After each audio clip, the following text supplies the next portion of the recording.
Buenos noches, amigos. It is Cinco de Mayo, and you are watching American Hammers TV, where we're going to do the whole show in Spanish tonight. Okay? I assume you guys all speak Spanish, yeah? Sí. Hablamos español esta noche. Oh, there you go. Oh, there you go. Sí. That looks good. Sí, señor. Y'all weren't ready for that. You know, we get it in already. Ready for wait, Charlie, what you got? What do you have down there? It's a It's got the from maracas. it's from Mexico. You see the city? yeah. Yeah, you got the maracas. And David, what's that you're drinking there? Is that It's a tequila? Founders barrel aged beer and tequila barrels. Founders Mas Agave. Dude, Ooh. Founders that's an excellent brewery. Michigan, I think it's from, if I'm not mistaken. Exactly. Are those maracas? What are the ones that you clap like with the in your fingers? Castanets. Those are castanets. Castanets. I always get confused between the two. They make sounds. Yeah, castanets are like they do in the flamenco, which is more Spanish than Mexican, but anyway. So what are we talking about tonight? It is Cinco de Mayo, a celebration of the Battle of Puebla, which the Mexican forces won in, I believe, 1862 over Napoleon French III. buddies. That's right. They over Napoleon III and the French. So it's a bigger holiday in the U.S. than it is in Mexico. Probably But not a it holiday wasn't at actually all. Mexican independence. They just defeated that. Mexican emperor and his Independence is a forces. different day altogether. Yes, Yeah. Mexican Independence Day is September 16th, and that's from a different part of Mexican history. But yes, you're right. It's not Mexican Independence Day. It was a day that celebrated a battle over the French. Always a good thing to celebrate, right? Yeah, they were. They got that emperor and they killed him. It was Maximilian, I believe, if I'm not mistaken, Yeah. wasn't it? Yeah. Yes, it was Emperor Maximilian, who I think was a Habsburg, and he fell out of favor with the Habsburg family. Yeah, so he went to find fortune somewhere else. Exactly, and he went to work And they weren't for. in- Exactly. He went to work for, I think it was Napoleon III, if I'm not mistaken. He went to work for Napoleon III, said, I'm going to be your guy in Mexico. And they did. They went in and they ended up killing him. So he really should have stuck with being a Habsburg, because that was, at least at that time, that was a better deal. For a while. Till World War I. Anyway. that dynasty was defeated as well. Yeah, exactly. Until Gavrilo Principe, or whatever his name was, came along. The only thing I know about the Habsburgs is that they were like really, really inbred. I think a lot of royal families. Yeah, no offense to our English friends watching, but I think a lot of royal families have a certain level of inbreeding. But yes, I've seen the like portraits of them, and one of the thing with the Habsburgs is that they had a very prominent chin. Yes, and they became so inbred that their chins actually became like just ridiculously big. And you can see it in the portraits over time, where the chins are just getting bigger and bigger, and just from marrying within the family. Who was Stop looking at me chin. Stop looking at me chin, all you lot. Who was the presenter, Tommy, on Match of the Day for all those years? Who had Jimmy Hill? Jimmy Hill had a huge chin. You think he was a Habsburg? It's very likely. That guy had one absolutely spectacular chin. I mean, and actually, and I, of course, did not, I'm not old enough. I'm not English. I'm not old enough to remember him, but I've seen many clips of him on YouTube. And he's a great presenter, great presenter. But, I mean, the chin, hang on, where I can share it here. The chin was no joke. It was pretty serious. Yeah. That's a younger picture of him, I think. His chin shows up at your house 2 minutes before he does. Exactly. It's exactly right. His chin is 2 minutes early wherever he goes. Yeah. Yeah, there's definitely some Habsburg there somewhere, isn't there? I think he's of royal lineage, yes. Now, he died a few years ago, if I'm not mistaken. Man could dig a hole. He could dig looks like a spade. He could dig a hole in the ground with that fucking thing. Look at that thing. Rebecca's here. So I see Rebecca. I see everybody in the chat room. I see Rebecca. We don't see her often enough. Yeah, no, the dude had serious chin. The other famous chin, is, of course, Jay Leno, the extremely unfunny American comic. Yeah, I don't like Jay Leno. Jay Leno was never fun. And the worst part is he pushed Conan out. What the hell, dude? Dude, Conan is a legend. I don't even like Jay Leno, man, right? Conan is an absolute always showing off his car. Look at my cars. That's what I'm saying. Conan's a total legend. Letterman is one of the greats of all time, and this guy ends up taking both of their jobs. Jay Leno ends up taking both their jobs, and he's like the least funny guy. And then he was so bad that they kicked him out afterward. Right. He's like the least funny guy I mean, in the modern history of American television, like basically since the 50s when nothing was funny on television, he's the least funny guy. And this he had a pretty big chin though too. Pretty Yeah, he had a big chin. Look at that thing. That shit looks like a Buick. Comes off as a nice guy, okay, and he's a Boston guy as well, but not funny. Never ever funny. I mean, unfunny to the point of just like it's violence. It's terrible. Anyway, that's the Habsburg chin. And why are we talking about the Habsburgs? Because it's Cinco de Mayo, of course, and we're celebrating the Battle of Puebla. Everybody in the chat room who didn't know, if you want to celebrate American Hammers TV, you get one of these bad boys right here. Look at that. Look at that. Look at that. Or get West Ham stuff or any kind of souvenir stuff that you like without giving money to Gold Sullivan and Brady. As I say, wearing my authentic West Ham shirt. You can go to American Hammers TV. What is the website? Is AmericanHammersTV.net? Is that it? I say this every week. No, it's suddenly I've totally forgotten. Is it Threadless or something? Well, there's ahtv.threadless.com. But there's also AmericanHammersTV.net. You know what? Just Google American Hammers TV. It'll come up. It's the only thing that's called American Hammers TV. It'll come up. So we have shops in both places. So it helps us produce this show. All right. It helps us keep on StreamYard and keep the show going. I don't make any money off of this, believe me. And I don't want to. It's not why we're here. Anyway, so yeah, help us out if you would. If you want to be on the show, if you want to start a show, you guys could all start a show, by the way. Anybody here? Charlie Boy, you should do a show on tactics. You and Tommy should get together to do a show on tactics. James, you should do it too, because you guys know what you're talking about. Charlie Boy's been sending me messages all day about how he's been rewatching the game and studying these fine points of the game, and I'm like, that's awesome, because I don't do stuff like that. You know? I'm gutted Costa's not here because I was prepared to give him the 4-5 back. Oh yeah. You really have it over him after. Yeah, I was waiting for that too. Performance. I did invite Kostya. Kostya. He's. Well, you guys had it out. A little argument or something. Yeah, last week we had a debate about 5 in the back versus a 4 in the back, and Kostya is very stern on having a 5 in the back. Yes, he was extremely. Yes, he was not to be moved on that point. And you know how Kostya is. I mean, you know, he says what he thinks. I did invite him to come. He's off of his paternity leave now, I think. And he's got a newborn, so understandable that he's. Well, that's what I do, so I love him just for it, right? That's my guy. That's it's good. No, we love Kostya. Also, I haven't invited Charlie Walsh either, and I totally forgot about it. And I see Danny in the chat room, and I didn't know if Danny could come on or not. Danny, you should try to come on next week, okay? Because I wanted Danny to come on too, but I wasn't sure if he was going to be able to make it. So anyway, I'm glad people who are here is here. Let's go around. Of course, my neighbor in Boston, cold, rainy Boston. It's David from the Boston Hammers. How you doing, David? I'm doing awesome. Love the result on Sunday. It was a joy to watch. I mean, I don't think the scoreline reflected how much we dominated. It should have been more than 2-1. Yes. It sets up and every game now becomes increasingly intriguing. I can't wait for the Everton game as well. I'm excited about. We got 4 games, and honestly, I mean, I think we can carry optimism into all 4 of them. I do. Yeah.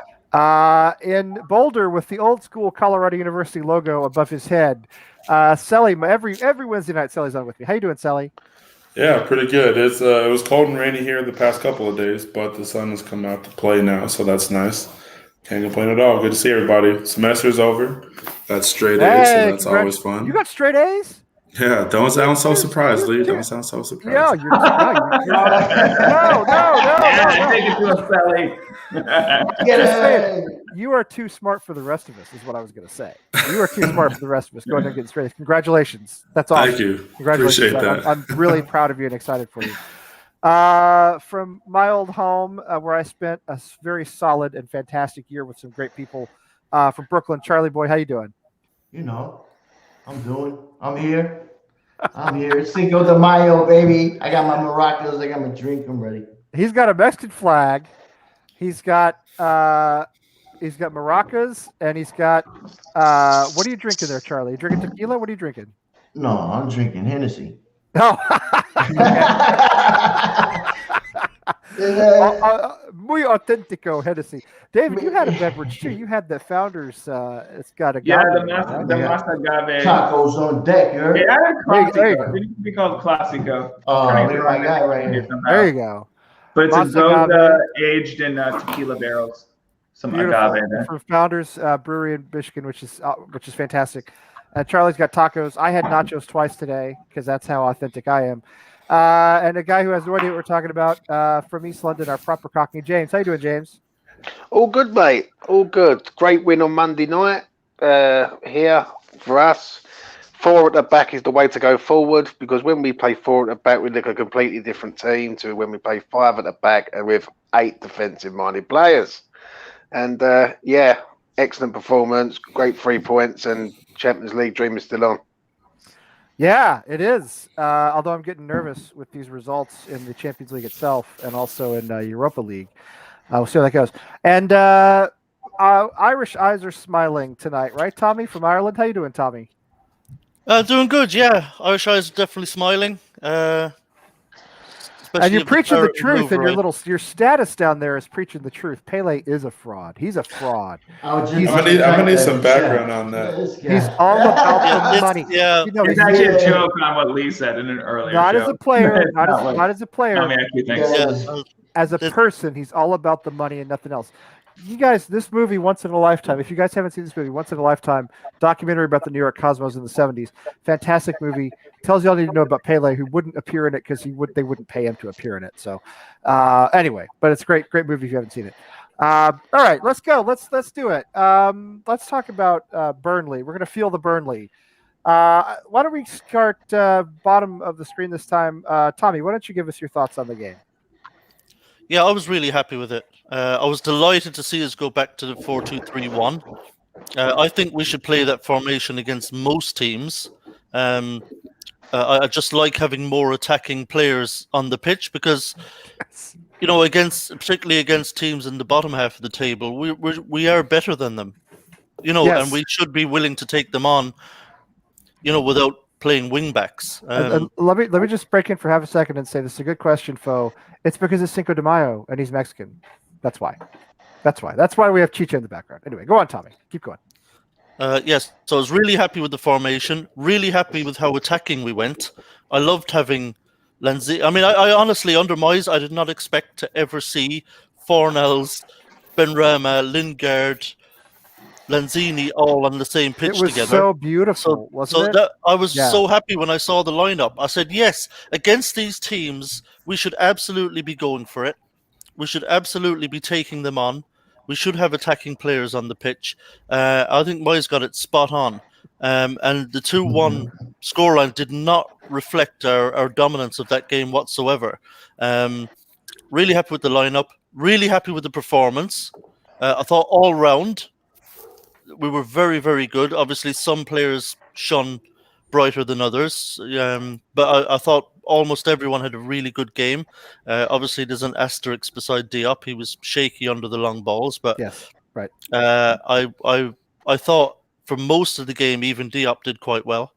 In the second half, he was much better. Yeah. Much better. You get the usual kind of overreactions on Twitter. Yes. Yes. People go crazy. So I felt a little bit bad for Diop. He got dug out a bit too much, in my opinion. He did have shaky moments in the first half on those long balls, 2 or 3 of them. Yes, one of them cost us a goal, but I thought other than that, I thought he sorted himself out, and he actually cleared an amount of ball. He dealt with an awful lot of aerial balls that came in, crosses and such, and headed an awful lot of balls away. I thought overall he actually did okay, just for those few shaky moments early in the first half. So he wasn't terrible, Diop. No, he wasn't terrible. No. But obviously we had some sensational performances as well. I thought Sofel, Lanzini, Benrahma all really, really stood out for me in that game. I thought they were all tremendous. And I really think this is something we should be looking at going forward, particularly with the run-in we've got. I think against the likes of Brighton, Southampton, West Brom, we can absolutely play that kind of team and beat them and be positive. So I'm very, very happy with everything I saw, basically. Yeah, I feel the same way. I mean, Tommy, I think you summarized it really well. James, what do you have? Say Benrahma, mate. When he's on the pitch from the start, we don't lose, and I keep saying it, and I will keep backing him up because Can't this argue boy with deserves. Yep. That's right, because the stats don't lie, and I go on stats, and I've got a great stat for everyone this evening. Going on to the Burnley game, I thought it was phenomenal, mate. I thought it was really good. I thought Antonio played really well considering he's been out for a month. I thought Lanzini fitted perfectly in that DM position, which I must admit, We're going to come back to him, James. Maybe even the first thing we talk about after we do our match wrap is the resurrection of Manuel Lanzini, because I think there's a future for him at West Ham. Anyway, go ahead. Yeah, and I just think we played really well, mate. I thought Cafal was my man of the match, personally. I thought it was absolutely phenomenal. 10 out of 10. He just don't let you down. He kept Dwight McNeil quiet. Obviously, Ben Rama, for me, I thought he played well for about 60 minutes, and he faded towards the end. Yeah. Fornell's played well. It's just a great team performance, and that's what I want to see. I don't want to see 5 at the back. Always 5 at the back with long out wing backs crossing balls. Poor Kostya. He's sitting somewhere. He's like cuddling his baby, and he's cussing us out because we're all because he wanted to go 5 at the back. I listen. I mean, again, I feel the same way you do. Now, Charlie Boy, I want to go to you, and we'll get to you, Sully and David, in a minute. But you've been sending me stuff all day, so give me some of your thoughts on this game. Go ahead. I got a million thoughts, but I thought it was beautiful. I know you do. Champagne football. You know what I'm saying? We was Moet FC out there, baby. I mean, we was sexy. Everybody was sexy. I got the stats on my phone, but I'll have to turn off the chat to see it. But everybody was up in the final third doing sexy bits. Lanzini, though, you know what's crazy? And you're going to laugh, man. My man in the match, you're not going to believe it. Who's your man in the match? David Moyes. Oh, well. That's big, right? Has he converted? Listen, when I saw, Charlie, I don't think you're on our little Facebook chat that we're on for the channel here. I don't do Facebook. Which is better because Facebook is that's for weirdos. It's a cesspool. It's horrible. I'm only on it because we use the chat here. Anyway, one thing I said when I saw the starting 11 come out was no more complaining about David Moyes. This is what we've all been asking for. This is the attacking lineup. And so did this win you over a little bit at least? I mean, he get man of the match. You know what I mean? I just don't trust nobody coming in. I got to see what he's doing. And the whole season, you know what I mean? He gets me mad a lot, but he switches things up. You understand? He knew Burnley was only going to play, only got 2 mids, right? They're not going to beat us through the middle of the field. They're just not. That's not what they're going to do. Right. So I know everybody's like, Lanzini's, defensive man. He's ready, you know what I'm saying? But Moyes knew he could handle this pressure today. And he could turn up and get up through there and do the business. And he had a lot of final third passes, but man, everybody was beautiful. Ben Rama did a lot of beautiful things. Fornals did a lot of hustle, did a lot of passes. People say he's just right. He had the most final third passes. Fornals is fantastic. And I'll tell you something else. I'm sure you all have seen this by now, but calm down, James. Have you all seen this statistic? Have you all seen this statistic? Hey, I know he don't like Fornals, but Fornals was linking up nice, even with his boy Ben Rama. You know what I'm saying? Well, that's the thing. Is like we had this big debate last week. Do you put Fornals or Ben Rama on the pitch? Then both of them step out, and it's fantastic. I mean, step on. They're both starting levels, what I mean. He linked up to Ben Rama. Did Ben Rama play the through ball, but Antonio didn't get it? Did you guys see? Speaking of Souček, which we really weren't, but I am now. The statistic about he won more aerial duels this weekend than something like half the clubs in the Premier League. Yeah, he won 17 total. He won 17 aerial duels, and I think there are 8 or 9 whole clubs, that didn't win that many combined. Their players combined, like Villa, I think was on a bunch of them. 17 aerial duels, which is, again, spectacular. And he was a hockey player, I learned today on Twitter. The guy played hockey in Czech Republic for a while, which makes me like him even more. With his friend. It makes sense. Me and James might actually get along for once, because I think Fornals and Ben Rama both had tremendous games, and leave it, Tommy. It's early. No, I thought they were both great, and they're great together. And I am a believer in Benrahma. I've always been. I think he's. I think Moyes has taken a long time to come around and trust him for reasons we may not even understand because we're not on the training pitch every day. But I love when he comes out and performs the way he did. I know, Charlie, you got some thoughts about him. We'll get to him in a minute, if you don't mind. Selly, what did you think? Yeah, I thought it was a really great performance. I think, having essentially 5 attacking-minded players in the field definitely helped a lot. But I think specifically with the front 4, I think the one thing that created for everybody, because the defense can just kind of man up on one person, it created a lot of space. You had obviously Benrahma had a couple, good balls in for Now's Soufal. The second, was it the second one?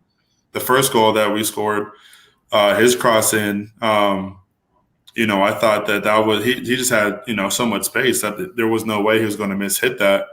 But yeah. I think that's one thing that benefits us from playing 4 guys who not only are attack minded, but they're all relatively good on the ball. I was also kind of laughing in the second half watching Antonio because as good as he is when he's close to the goal is as bad as he is far away from the goal. He was bang on. Selly, he was arguably the best and worst player on the pitch. Yeah, no, I mean the thing that cracked me up is he could have scored 4.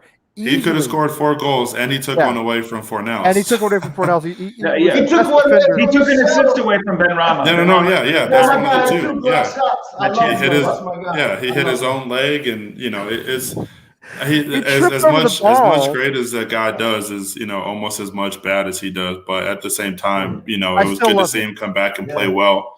And we still need him, and I still love him. Yeah, I agree. Yeah, he's frustrating. We all love him, but we've got to replace him in the summer. Oh yeah, no, 100%. Definitely have to replace him. We need a striker, Tommy. We need a proper number 9 who does not miss those chances. I agree. And who's not going to be injured half the season. I still want to see him at West Ham. I just don't think he can be our first choice. He could be the super sub. He could be an amazing super sub. Exactly. No question. And if he's a super sub, he's not going to be injured nearly as much. And I think he would take that role. I think he would do that. Anyway, Sally, keep going. Sorry. Yeah, no, I mean that was pretty much it. It was a great all-around team performance. Definitely not something that you could be mad about. I would honestly love to see, I guess with the exception of if Rice is healthy, I'd love to see the same lineup going forward to Everton because I don't think you want to take away the confidence of that starting 11. Yeah. Plus, I mean, it's, you got to play your best players in the games that mean the most, and playing 8 defensive-minded players is just not doing that. So, and it's also kind of conceding to the other team before you even start playing. So hopefully we do that same thing moving forward. We'll see, but I liked it. Nothing to complain about. I mean, I think the thing with Lanzini in that position, I think in games like this, like the Burnley game, it's fine because we had a lot of possession in that game. So he had a limited amount of pressure on him defensively because we were able to control the game largely because we had the ball. But the worry with Lanzini in that position is when we play maybe against maybe better opposition, where we do have to do a lot more defending and dig deep a bit more defensively and play more on the counter, then I don't know how he's going to be defensively in those games. If he'll be good enough defensively, that would be the worry. But certainly against teams like Burnley, where we can control possession, Lanzini. Burnley. One thing that's good about it is I think the only other team that we might play counterattack against would be Everton. I think everybody else. The Everton lineup is going to to be really interesting. Exactly. David, give us your thoughts on Burnley. Everton could play a counterattack. First of all, I just want to say to Ajasuma from Ghanaian Hammers, I still do have my Ashanti Gold jersey, my kit. That is a bit of a struggle. We did beat Hearts of Oak, though, early April. That was a huge match. Foshizi, I can show part of my kit collection later. I have many thoughts. By Betway, just like West Ham? Yeah, it's the Ghanaian team I support. They're called Ashanti Gold. Or what do you know? This is more like a Kaiser Chiefs template, the team in South America, but I think it's cool. Yeah, no, it's nice. I like that. It's really nice. Yeah. Number 1, just Antonio being back. I think that gave us a huge lift. Number 2, Lanzini kind of deep lying. I think that was genius. I think no one saw that coming. I think it kind of allowed us to play 4 at the back. It gave them more offensive, attack-minded players to cover. I thought Cresswell being back allowed us to play a back 4 as well. Ben Rama was immense. Like Cresswell I said, was huge. I'm glad you mentioned him. I thought he was Cresswell really good. was huge. Really good. He had some decent crosses. He was good going forward. Yeah. I also think we never would have thought that lineup, at least with Lanzini, we would have thought 4 at the back. But also what I thought was telling was Lingard was kind of an invisible man. Not because he played badly, it was just because there were so many players to cover. And I thought it was very intelligent of David Moyes to say, with 5 at the back, the previous match against Chelsea, they just made Lingard invisible and had it kind of almost an extra eye on him. So he knew that, Sean Dyche might be thinking the same thing. And then he kind of came up with a unique lineup specifically for this match. I got to give props to James. He called it. The 4 at the back totally worked. Ben Rama coming in as a starter totally worked. But which is what I've been saying. I think Ben Rama as a starter is great. Yeah. Ben Rama, the last 20 minutes, there's no point to it. Yeah, I think me and James are actually on agreement on that. I think we need to play 4 at the back more often. I think we're good enough to do that more often. A lot of the teams we play will not be as good as us. They don't have players as good as us. All them teams in the bottom half. And I think we should be positive against them. Like the Newcastle game, for example, I was completely against that 5 at the back away at Newcastle. I agree, but I will say one thing. If Masuaku is healthy, I'm not against playing 5 at the back with a team with a good midfield like Everton. I think it's probably too soon for Masuaku to come back. I'm going to say this. Well, West Ham's never been known for being a good defensive team. So I don't know why we're starting to be defensive now all of a sudden, like in years. Like we've never been a good defensive team. We've always been a front foot attacking team. It's the West Ham way. We can be front foot attacking with 5 at the back because Masuaku goes forward. But I think without Masuaku, it ain't just 5 though, is it? It ain't just 5. It ain't just 5. You got 5 defensive players at the back. You've also got Souček who's a DM. You've got to have Lanzini who's a DM. So technically, you're going to have 7 at the back. I don't think. Well, you'd be playing Lanzini kind of in the DM position, but I even if you have Rice, qualify him as a defensive player. I will say, I forget who brought it up, but if Rice is healthy, then he's almost definitely in for Lanzini, right? Assuming he can start from the beginning of the match. He might not. He possibly, might but I'd probably put Fornals up where Lanzini was if Rice is healthy. 5 at the back has its uses, and there are certain games where I would absolutely advocate for it. Yeah, totally. Against the really good sides. Yeah, that are going to have a lot of possession, whether we like it or not, and they're going to be pressing us. And yeah, I can understand it has its uses, but I just think against a lot of the teams in the Premier League, there's no need for it. And I don't think we should play that against like a Southampton, a West Brom, who we're going to play. But against a team like Everton, maybe with a better midfield, I would consider it. If Masuaku was healthy, I'm saying without him, we've tried it. We've tried with Johnson. We've tried with Fredericks. They're playing on their wrong side. It's not as effective. We need Masuaku and Cresswell healthy to have it really succeed. No, we're at home. Really a defender. Yeah, we're at home. We're a wing back, Yeah, we're at home. We're at home. Everton are not that hot. Sorry, they're just not. They're a decent side, but I certainly would have hold no fears at home to Everton. They got some good players. They're a decent side, but they are where they are in the league for a reason. That they're not playing great. And they have players on paper, but I think we're beyond the point now where we need to be coy. I think we've got a golden opportunity now, an absolutely golden opportunity to do something incredible. And I think we have to take the bull by the horns. And I think we've got to get after Everton the same way we got after Burnley. Because I'm very confident if we're positive against Everton and we go out there, play the way we did against Burnley, even though Everton, I accept, are better than Burnley and carry more of a threat, I still think we're going to be good enough to beat them at our place. If we get after them, I think we'll score goals against them. And Pickford is a liability, I think, as well. So I'd go for it. I think we can't be coy now. We've got 4 massive games, and I think we have to go for it. I really do. Another point I want to bring up. and maybe this is a little self-serving because I mentioned him in our previous show that I was on, but I thought Fornals was immense. I thought he won so many balls in the center of the pitch. Yep. The ball he won and passed along led to the second goal. So I thought he had a great match. And they don't give credit to Lingard on that because he passed it to Lingard, and Lingard could have went different ways, but he seen Sue found the vision, so he quarterbacked that play. And he also had vision for the first goal too. Him and Cresswell.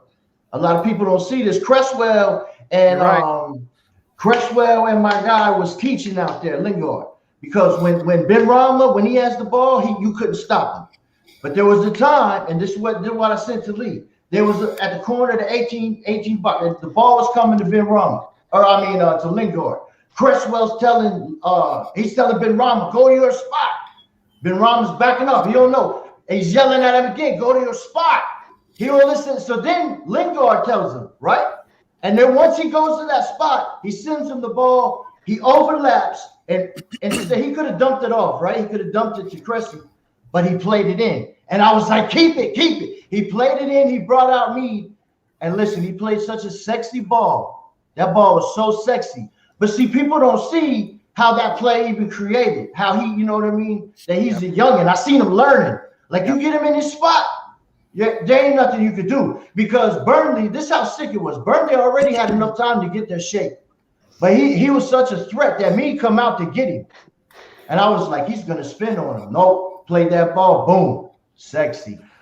Well, one thing too about Burnley and getting their shape was I feel like, to use an NBA term, I feel like Burnley was kind of playing more of like a zone kind of defense because we had so many options, going forward that you couldn't really man mark one person because you're essentially eliminating somebody and exposing space. But what Burnley did by playing areas instead of the man was create more space for everybody. And I definitely agree with you, Charlie. I think, kind of rewatching highlights and stuff, Lingard was definitely the quarterback of the entire game.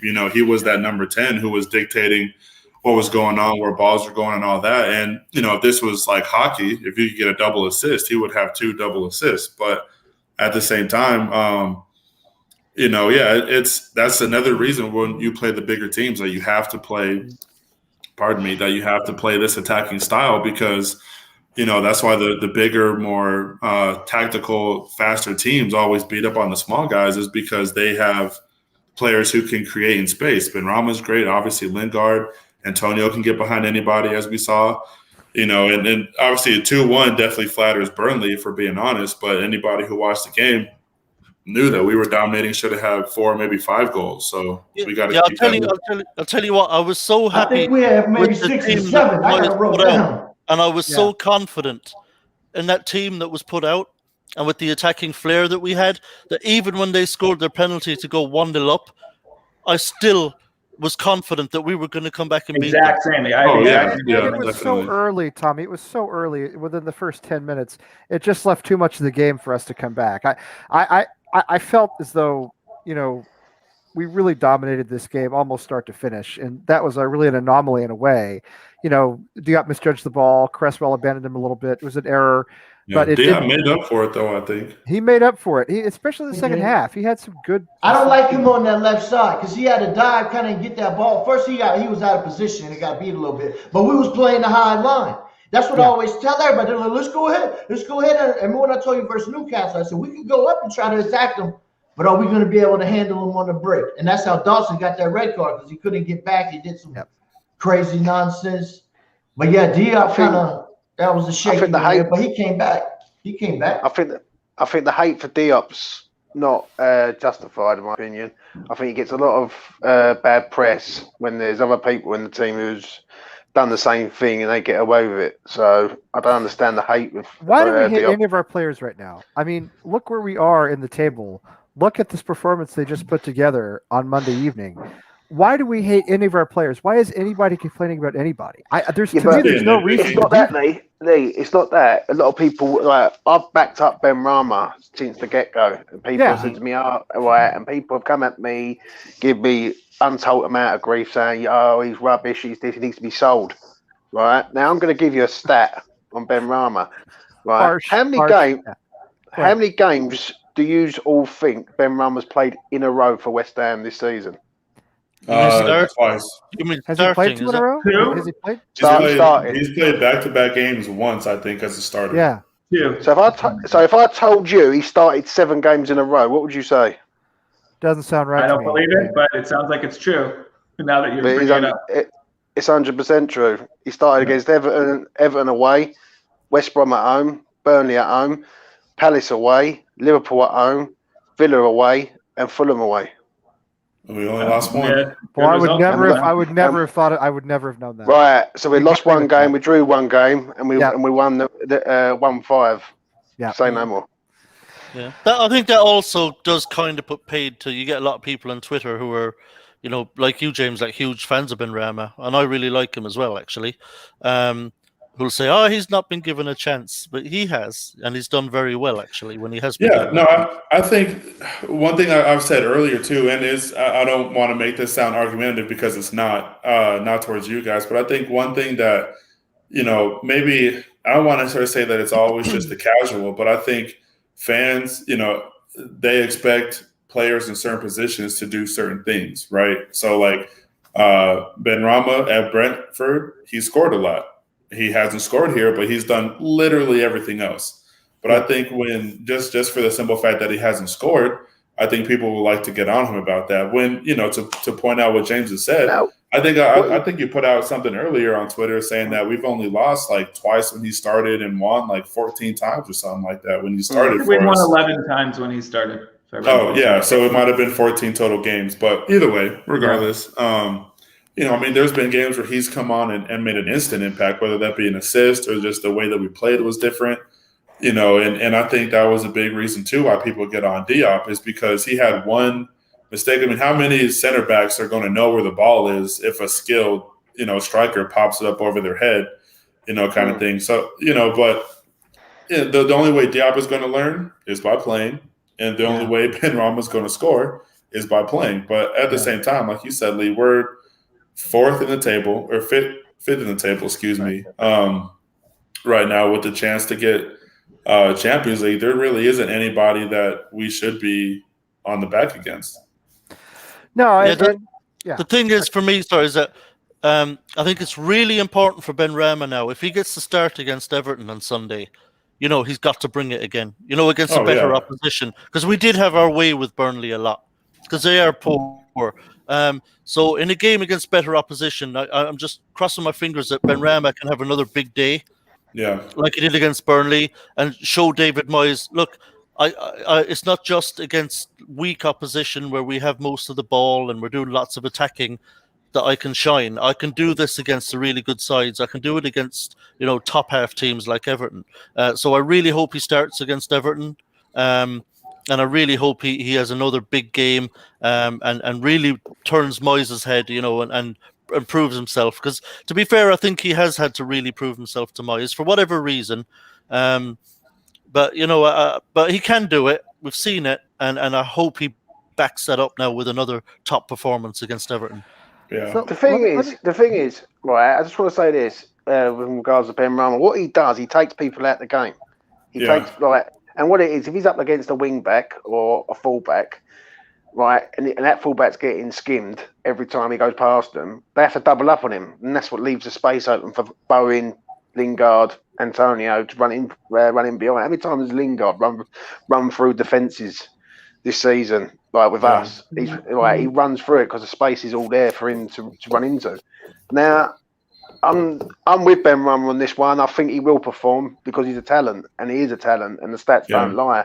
And I do believe that if he doesn't start on Sunday, a lot of people will be disappointed because we've seen a glimpse, and then he seems to go away again for a little while. I'll tell you what, James. You remember that first half where Benrahma just flashed a shot wide of the far post? I'll tell you what, if that had gone in, that would have been one of the goals of the season. That build-up play for that goal was sensational. Yes, it was. Zinni almost hit one of those ones this week, or this one against the Burnley as well. Yeah, it was one of those. It was one of those goals where if Man City did it, people would be humming about it. you know, kind of Oh, calling always, about it. though. It Yeah, was always. it was just. I mean, that went all the way back from our midfield back to Fabianski, Yeah. and then I think all they the way said back up. it was 15 consecutive passes. Yeah, and Yeah. just the interplay was sensational. The passing was beautiful. It just would have been an amazing goal. Moet FC, baby. I'll tell you, Moet I FC. you know, I don't. The whole thing with Ben Rama not scoring goals is a red herring to me. I don't really care. Mm. He's making plays. He's making assists. He's doing everything I want a winger to do. I don't really. It doesn't matter to me that he hasn't scored. He's contributing in the ways I think we need him and want him to contribute. And as Charlie said, and as several of you guys said, James, I think you actually said it. He takes people out of the play. He brings people toward him. He draws people toward him. Me came out of position to play him, and that play Exactly. was designed. And this is why he needs to play, because he didn't know where to go. You know, I mean, he knew, but he was like, all right, Cresswell's like, go, and he's like, and Yeah, then he kind of got caught ball watching. He got caught, and then Lingard was like, no, not this way, that way. And once he got to the spot, then watch that whole play. That's a design play. And I was over here having a flap so hard, I almost just broke my forearm muscle. You understand?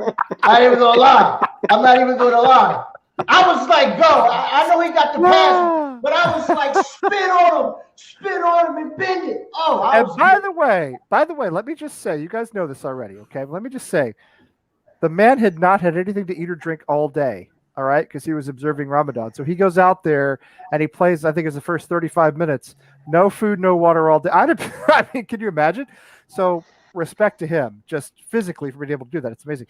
Yeah, what did he eat on the side? What do you have, an energy little bar or something? Must have been something like that. Bar, Yeah. Looked drink, like something banana, like that. Yeah. There was Yeah. stuff on there. And I see one of the Burnley fans, they said, oh, man, he was doing all that hungry? He was like, Exactly. Now we're really in trouble. No, Do you know what? Do you know what? One of the big things I took from that game was, we'd lost 2 on the bounce. We'd lost to Newcastle and Chelsea. I was wondering if it was headed and the I wrong was direction. I was really worried if the wheels were coming off. I was too. And if we were going to tank at the end of the season, and old just West Ham was on this coming horrible back. run, and the old West Ham of screwing it up right at the end. Yep. It was a massive tonic for me to see a performance like that. To say that actually, our form is holding up. The players are still highly confident. They're still really going for it. That was exactly what we needed and what I wanted to see from the team, to show me that, no, it was a blip. We're still in this thing. We can still go out there and perform brilliantly and win games. It was injuries too. Thank Tommy. God for that. You get Cresswell back, you get Antonio back, and we're a different team.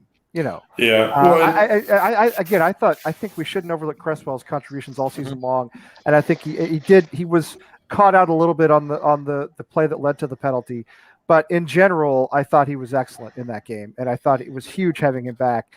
I do think we need another left back, even though I love Cresswell, but when he's out, it's very noticeable that he's out, and I think having those 2 guys come back in, it was night and day.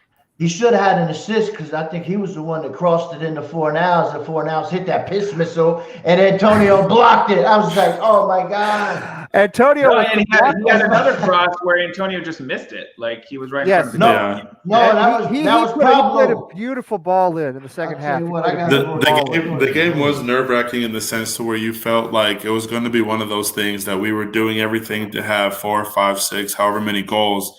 Yes. But we were our own worst enemies. They're like, oh, they're going to get one back, granted they almost did, but I think they had a big miss in the second half. Was it what's his name, Rodriguez? The big miss and the one that Diop was scrumming on the floor to get. But to Tommy's point earlier, I think one thing that has been noticeable from this team than teams in the past is just the resilience that they've had. Obviously we know.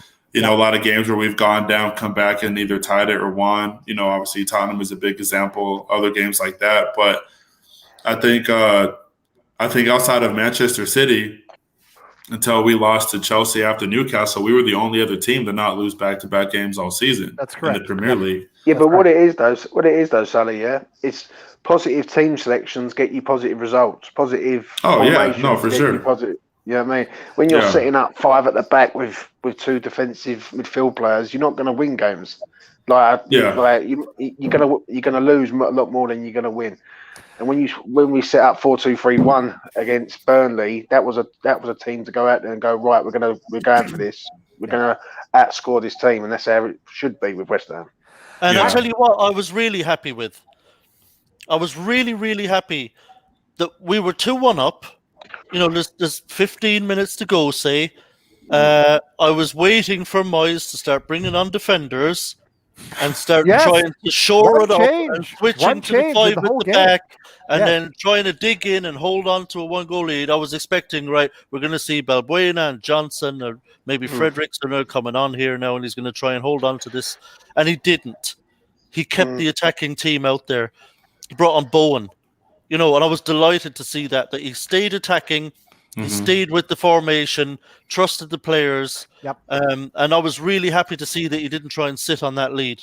That was really good. Tommy, I agree completely. And we got through 90 minutes in a victory with one change. One change, that's it. One change, and it meant that at no point were Burnley able to pen us into our final third and start dropping ball after ball after ball in on top of our centre backs. Because if we'd gone defensive and sat back, that's exactly what would have happened. But because he didn't do that, we were still able to control a lot of the possession. We were still able to press high up the pitch.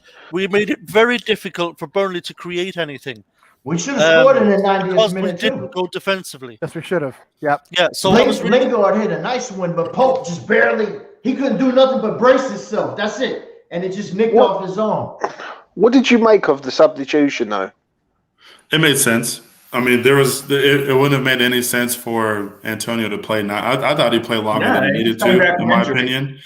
But, I mean, you know, for Antonio to have glass hamstrings and then you play him, 70-some-odd minutes, I thought that was kind of already too long.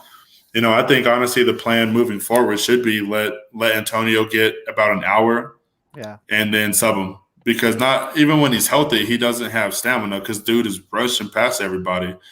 You know, so I mean, I know that he can play 90 minutes, and I'm not necessarily saying that he doesn't have that ability, but I think you should always look to taking him out after about an hour or something like that, you know, because you don't want him to get hurt again. Because, you know, as we've been saying, each match is a cup final, and it's like, cool, we beat Burnley, a tough B team on the road in a place that we never win. Now, congratulations, you get Everton for your next round of this game. Yes, so exactly. You know, so that game's going to be big. And then when that's over, I was surprised. Look, I was surprised. He blesses the whole game, Antonio. But I think the reason he did is I don't think this was physically as demanding a game for us. I thought because when you're controlling possession and you're doing most of the attacking, Antonio wasn't chasing down. He was deep. Ball. There weren't these balls being played down the channel for Antonio to go chasing after all night. You know, some often thankless task. We control possession, and when you control possession, it's not as taxing on you physically when you can control a game.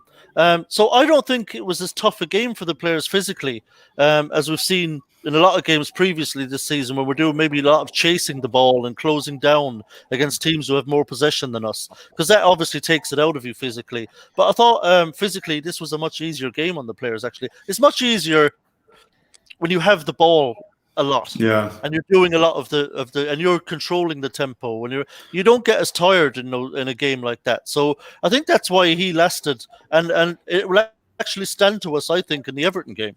Because I don't think the players were knackered at all. I bet you they went into the dressing room, the players, after that game, and physically actually felt fine. Didn't feel, like knackered, like, geez, we've done so much running tonight. And because there wasn't as much closing down and chasing the ball around and all that we often see. So I think that's why he lasted, because it wasn't as demanding a game. Yeah, no, 100%. And I think honestly, we should play the attacking style the rest of the season. You know, I mean, I know Everton can be a team that can have more possession than us, but they're just like us.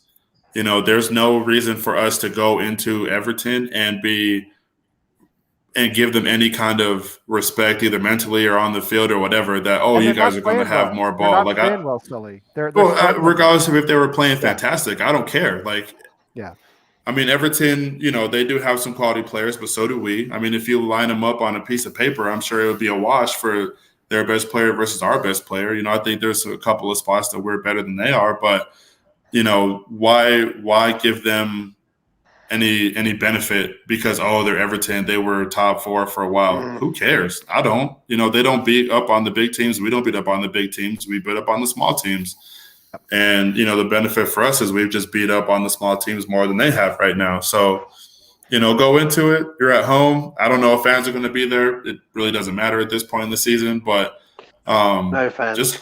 Just go into them, like they're Burnley. Just attack. Don't set up with 8 defenders because then Everton will be that team that will score 3 on us. Go into them, put them on the back foot, make it back and forth, get them tired. We'll be tired, whatever. Let it be a grudge match. We do need Rice back though, mate. I'm going to be honest with you. Well, now, let me ask you this. I agree. Actually, that's a good question, though, James. Let's talk about. No, I hope he comes back. I think if Declan Rice is healthy, he'd go straight into the team no matter what. He's arguably the best player we have. You put him in the team, period. But what about Lanzini in this new deep role? Is this the second? Is this the resurrection of Manuel Lanzini's West Ham career? That was tactics, man. Like I said, Burnley don't play it up the middle, and like Tommy was saying, if one thing they was playing deep, everything was a different game, and we were going to be on the front foot, and we kind of had to because of injuries. But if Rice or somebody's healthy, he's not playing in there, especially versus Everton. Because if Decore is healthy for Everton, you're gonna have him and Allen. Them boys, that midfield is nasty. Everton's been hurt all year. James has been hurt. These boys. Now listen, people could say what they want, but tactically, them boys could play. They could go forward or they could counterattack. Now everybody wants to go forward. Like, okay, 4 at the back, 5 at the back. Listen, you can park the bus with 4 in the back. Just because you play 5, that don't mean you parking the bus. There's teams that have played attacking football and won championship in the Prem playing 5 at the back. You know what I'm saying? Yeah. But if we go forward and we're doing all this, do we have enough to get back on the break? With all them, they got some speed boys up top. It's getting back. So if you want to go high, I don't think we're going to attack them 90 minutes like we did versus Burnley. Burnley didn't come forward, so you know what I mean? And we didn't have to worry about them hitting us on the counterattack. Everybody they got is not beating us, But Everton's a different story. Well, let me ask you this. Is this a new – I mean, obviously we know about Declan. If Declan's healthy, he goes back into the side. If for some reason he's not there on Sunday, do we do the same thing with Lanzini? Can we do that against Everton the way we did against Burnley? Yeah. Was that a one-time thing, or is this a new life for Manuel Lanzini, West Ham? Look, I suppose the reality is that once Declan Rice is back fit, he starts alongside Souček. End of story. No question. But even if Rice is back, I mean, I don't know. I assume Moyes will start him. But if he's not, I would have no issues whatsoever playing Lanzini in there. Look, he proved it against Burnley. That he can play that role and play it well. Now, like I said earlier, it remains to be seen defensively. If he's going to be able to do the needful when Everton are pressing, because Everton will have periods of the game where they're kind of on top for a while. So I just hope Lanzini will be defensively minded enough. Not that he's unwilling to do the running or closing down. I have no problem with his attitude. It's just, defensively, you have to have a certain kind of mental nous to defend properly and not switch off or not get caught out of position or and that's what I'm wondering. To pick up a runner. I don't want to see him not picking up a runner because he's just not very good defensively. So I hope he'll be okay. Who just said Decore ain't good? He's not all that, like he's a bum. No, Decore is a very good player. If you say that, there is no way in earth that you play football ever in your life. Don't talk to me. There's no way. All right, Freshfielder, what do you got for us? Oh wait, no, you. Now, Allen's the weak link. Oh, who is Novelist? We know who Novelist is. Allen is class footballer, man. We know who Novelist. Who is Novelist? I can't think who it is. Anyway, it's somebody who's on here all the time. It's one of our guys. That's hilarious. It's one of our guys. Shelly, who's Novelist? Do you remember? I do not. It's one of our guys. Yeah, he got Biggie's picture, so he must be all right. But Decore is a beast, and Allen weak link. He's a nice defensive mid. I don't know what he's talking about. No, we do need Rice back though. That is one thing I will say. Like, and if I think he Lanzini helps has us to sit going on the forward bench, too. Don't you think he helps us going forward too, James? He drives Well, he he- drives forward well, better he- than the average CDM central he- defensive midfielder. it ain't just that. He makes Suchek play better. Yeah, he Suchek does. becomes more of a threat. I don't know about yous, but They can both cover acres. Suchek hasn't been the same player since Rice has not No, been he hasn't. there. No, and he been doesn't score anymore. He's Nah. not a Yeah, scoring I threat. think a lot of the reason is that because Lanzini was beside him, or because another games it's Noble is beside him. Defensively, that not for different reasons. They're nothing like Rice. So I think certainly in the Burnley game, I think Souček basically was told by Moyes, look, you better just sit in, maybe a bit more defensive and just give that cover to the back four and just let Manu go and do his thing further down the field, which he did brilliantly. Because he spent a lot of that second half kind of like quarterbacking almost, behind the front four and just spraying the ball around, keeping everything moving.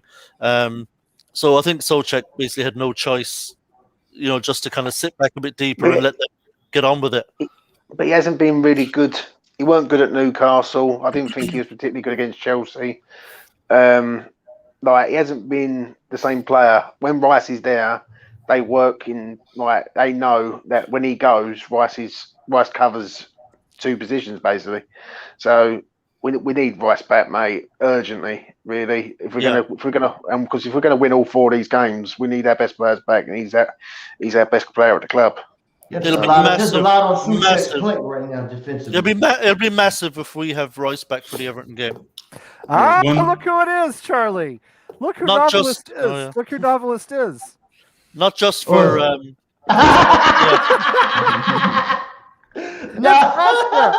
Kostya. I love Kostya. My bad, I'm glad you're here, buddy. I'm glad you're here. But you tripping. I'm Decorum glad is you- nice, I told dog. him- I'm not gonna lie. He's nice. No, Kostya's a dude. He'll probably be back on with us next week. I told him He's got the Biggie picture, so already I love him. You know. No, what he's I'm a good dude. We got it. We had Brooklyn, a crowd. baby.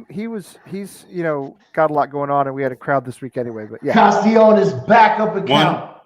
One reason I'll say too that I think we need to play On the more burner. attack minded is the first time we played against Everton. Obviously, it was kind of a meh game, I guess. I know we won with, funny enough, a Souček header, but we did line up that game. Shout out to Kostya with four in the back, and our lineup that game was Randolph was our starting keeper. It was Soufal, Dawson, Ogbonna, Cresswell, Souček, Rice, Bowen, Benny, Fornals, and Sebastian Haller, R.I.P. So, by the way, Dutch champion now with Ajax. Oh, shocker! Ajax won the Dutch league. Wow. Right, exactly. Yeah. Exactly. So, I mean, I think if Rice plays, huge point for us, or huge for us. I shouldn't say huge point because that sounds wrong when you're talking about proper football. But that would be huge for us, obviously, if he plays, because obviously, not to give them any kind of shade for what I was saying that you shouldn't necessarily give them all that respect. But I mean, they're going to be pressing us because I'm sure that they still have aspirations for European football, because it's not like they're too far out of it. I mean, I know they can't catch us if they beat us this weekend, but let them come. Yeah, right. I mean, yeah, we beat them the first time. Listen, look at these. What have they done? We're talking about Everton here. What have they done here lately? What's the old Janet Jackson song, right? What have you done for me lately? See, I know a little bit about music. I mean, They busted our ass one time too, and when we played them, I think the second time, I think we lost in the cup game, but the one where that was in the League Cup, yeah. We won the cup game. Oh, no, we lost to them. No, we lost to them in the Carabao. We lost in the League Cup 4-1 back in like the summer. And we didn't even try in that game. It was like in September, October, maybe. No, we didn't try. And the second game, Digne didn't play for them. But I think both their fullbacks was out, and I think James got subbed on. And the week before, he had like some kind of head injury. Like they was all banged up. We might see a whole different tactics. Look at them lately. I mean, this is an FA Cup, so we'll not look at this one. But So the month of April, draw with Palace at home, draw with Brighton. That's a tough game, but still. The draw with Tottenham is credible, but they were at home. You know what I mean? They were at home. They got the win over Arsenal. Then they lose to Villa. They haven't played particularly well. You go back to Burnley Did back in middle of March. Did Tom Davies start that game for them? Or did You Villa, you Which mean? game? yeah. Villa. The Scouts, Pirlo. Let me see. It's got to be down here somewhere. Click doesn't on it? lineups. Go up top and click on lineups. Oh yeah, here we go. There we go. No, Gomez. No, he didn't. He did. Here we go, yeah. Yeah. What's that? Yeah. No, he I didn't. mean, we know one But thing he for didn't sure. play at They're all. gonna- He didn't play at all, Charlie. He didn't play at all. Yeah. That's the They're going to Scouts, use all their Pirlo. subs, and they're going to use them when they need to. They'll probably save the third sub for late in the game if they're winning, or for earlier if they're losing. Obviously, they're not a bad team. I think a lot of people would agree when I say that Everton is the West Ham in the North. In a lot of ways, I mean, I've always thought that we should, until this season, I've always thought we could actually aspire to be more like them. That we could. They did great business service. They got James on a free. Like, that's that what I'm dude saying. is a baller. I think they're a well-run club. That was crazy. I think they're a lot like us, actually. We're cousins with Everton, basically, in a lot of ways. And I've always thought that we could emulate Everton, although this season we're actually on top for the time being. But their form it's rough. I mean, going back to mid-March, they've got one win, which is a very good win, and one sort of credible draw. And other than that, it's rough, and they're not banging. They are good away. They are good away from home, though. That's the one thing I will say. They go to Arsenal. That's true. They went to Arsenal and won. Well, I don't know. Yeah, but I mean, a lot of teams have gone to Arsenal and won this year. I don't know how. I don't think it's maybe so much that they're great away from home. I think it's that their home record is so woeful that they look like a good away side because that's where they're actually picking up more of their points. But I wouldn't be afraid of them. I think we should stick with the 4-2-3-1. The question will be the question will be if Rice is back. Obviously, he slots straight in beside Souček, and ahead of that, what three do you want? I think one thing I would say too to keep an eye on for this match is Diop against Calvert-Lewin, because I feel like what Diop doesn't do aerially most times is exactly what Calvert-Lewin will take advantage of all the time. Well, let me ask you this, Sally, and everybody. I don't know what Ogbonna's status is. I really wasn't even aware he was going to miss the game against Burnley, but he did. If Ogbonna's back, do you swap him in for Diop or for Dawson? Oh, Diop. Diop, yeah. Definitely Diop. Ogbonna and Dawson, yeah, that's got to be your pair. Especially because they started against Everton the first time, too. See, the worry for me with Diop in this game is that Calvert-Lewin's movement is really, really good. And I just worry about Diop. He can switch off and not pick up runs. He lets players free in the box. And I just worry that Calvert-Lewin will be able to kind of get free of him. I worry about the concentration of Diop. And his movement is very, very clever in the box, Calvert-Lewin. And I don't know if I trust Diop to always see his runs and to go with him. Yeah, but do you trust it? Yeah. Go ahead, James. Do you trust Dawson with pace? I don't trust either one of them. Right. Because Dawson, when we played a high line versus Newcastle and we was getting up, that's how he couldn't get back in time. He ended up getting a red card. I don't think Ogbonna stayed with pace either, to be honest. He stabbed at that ball and did what he did because he knew he could have. He was burnt. He should have been up that high. Diop, that tactic I didn't like. He should have been hugging back a little more. I'm sure they will. I'm sure they'll be a much lower line against Everton now. Yeah, but couldn't you have Dawson just mark Richarlison, and that's a better marking matchup, and then have Ogbonna? Yeah, but if you mark him, then you got Calvert. But then Ogbonna marks Calvert. Yeah, well, we can't play like Bielsa, mark everybody. We can't do that. They're going to burn our nuts off. Ogbonna has the pace to deal with Calvert-Lewin. Exactly. Ogbonna is not slow. I would just put Ogbonna on Calvert-Lewin, no matter what side he's on. What it is with Ogbonna, his positioning is very, very good. It ain't so much his pace. Yeah. His positioning gets him out of trouble because he can read the game. Then you got a toss up, ain't you? You either have Dawson for the experience or you have the youth of Diop. I know Diop's not great at some things, but he's young. He's faster than Dawson. Like he's more athletic. I do agree. I mean, I will say, that that Diop definitely can stay up with, most people pace wise. But I think, Calvert-Lewin, he's not Everton's lightning. Chicharito. Like, he's a threat in the 6-yard box, and we've seen time and time again. And it's honestly my only gripe with Diop is he doesn't really jump, and Calvert-Lewin will get above him. And he's so tall. He's so tall. Yeah, he's tall and he doesn't jump, which is wild to me. But Calvert-Lewin will take advantage of that. I think that's just my only worry. Not necessarily saying that, Calvert-Lewin's going to go wild against us, because I'm sure we'll have a plan to stop him. But at the same time, I think that's honestly where my fear lies. Yeah, I mean, look, Calvert-Lewin is quick, but he's not lightning. He's quick. No. He's not super fast. I think Agbana could deal with the pace side of him. His position is just good too, honestly. And Everton in general are not a particularly pacey team. They're just not. They don't have a huge amount of pace around the team. So pace isn't the thing that bothers me with Everton, if I'm honest. They're not a lightning quick team. So I'm not that worried about the pace side of things with Everton. They tend to pass and move, more deliberate build-ups. Richarlison has a little bit of pace as well, but again, he's not lightning. So I think we should be able to deal with that. Yeah.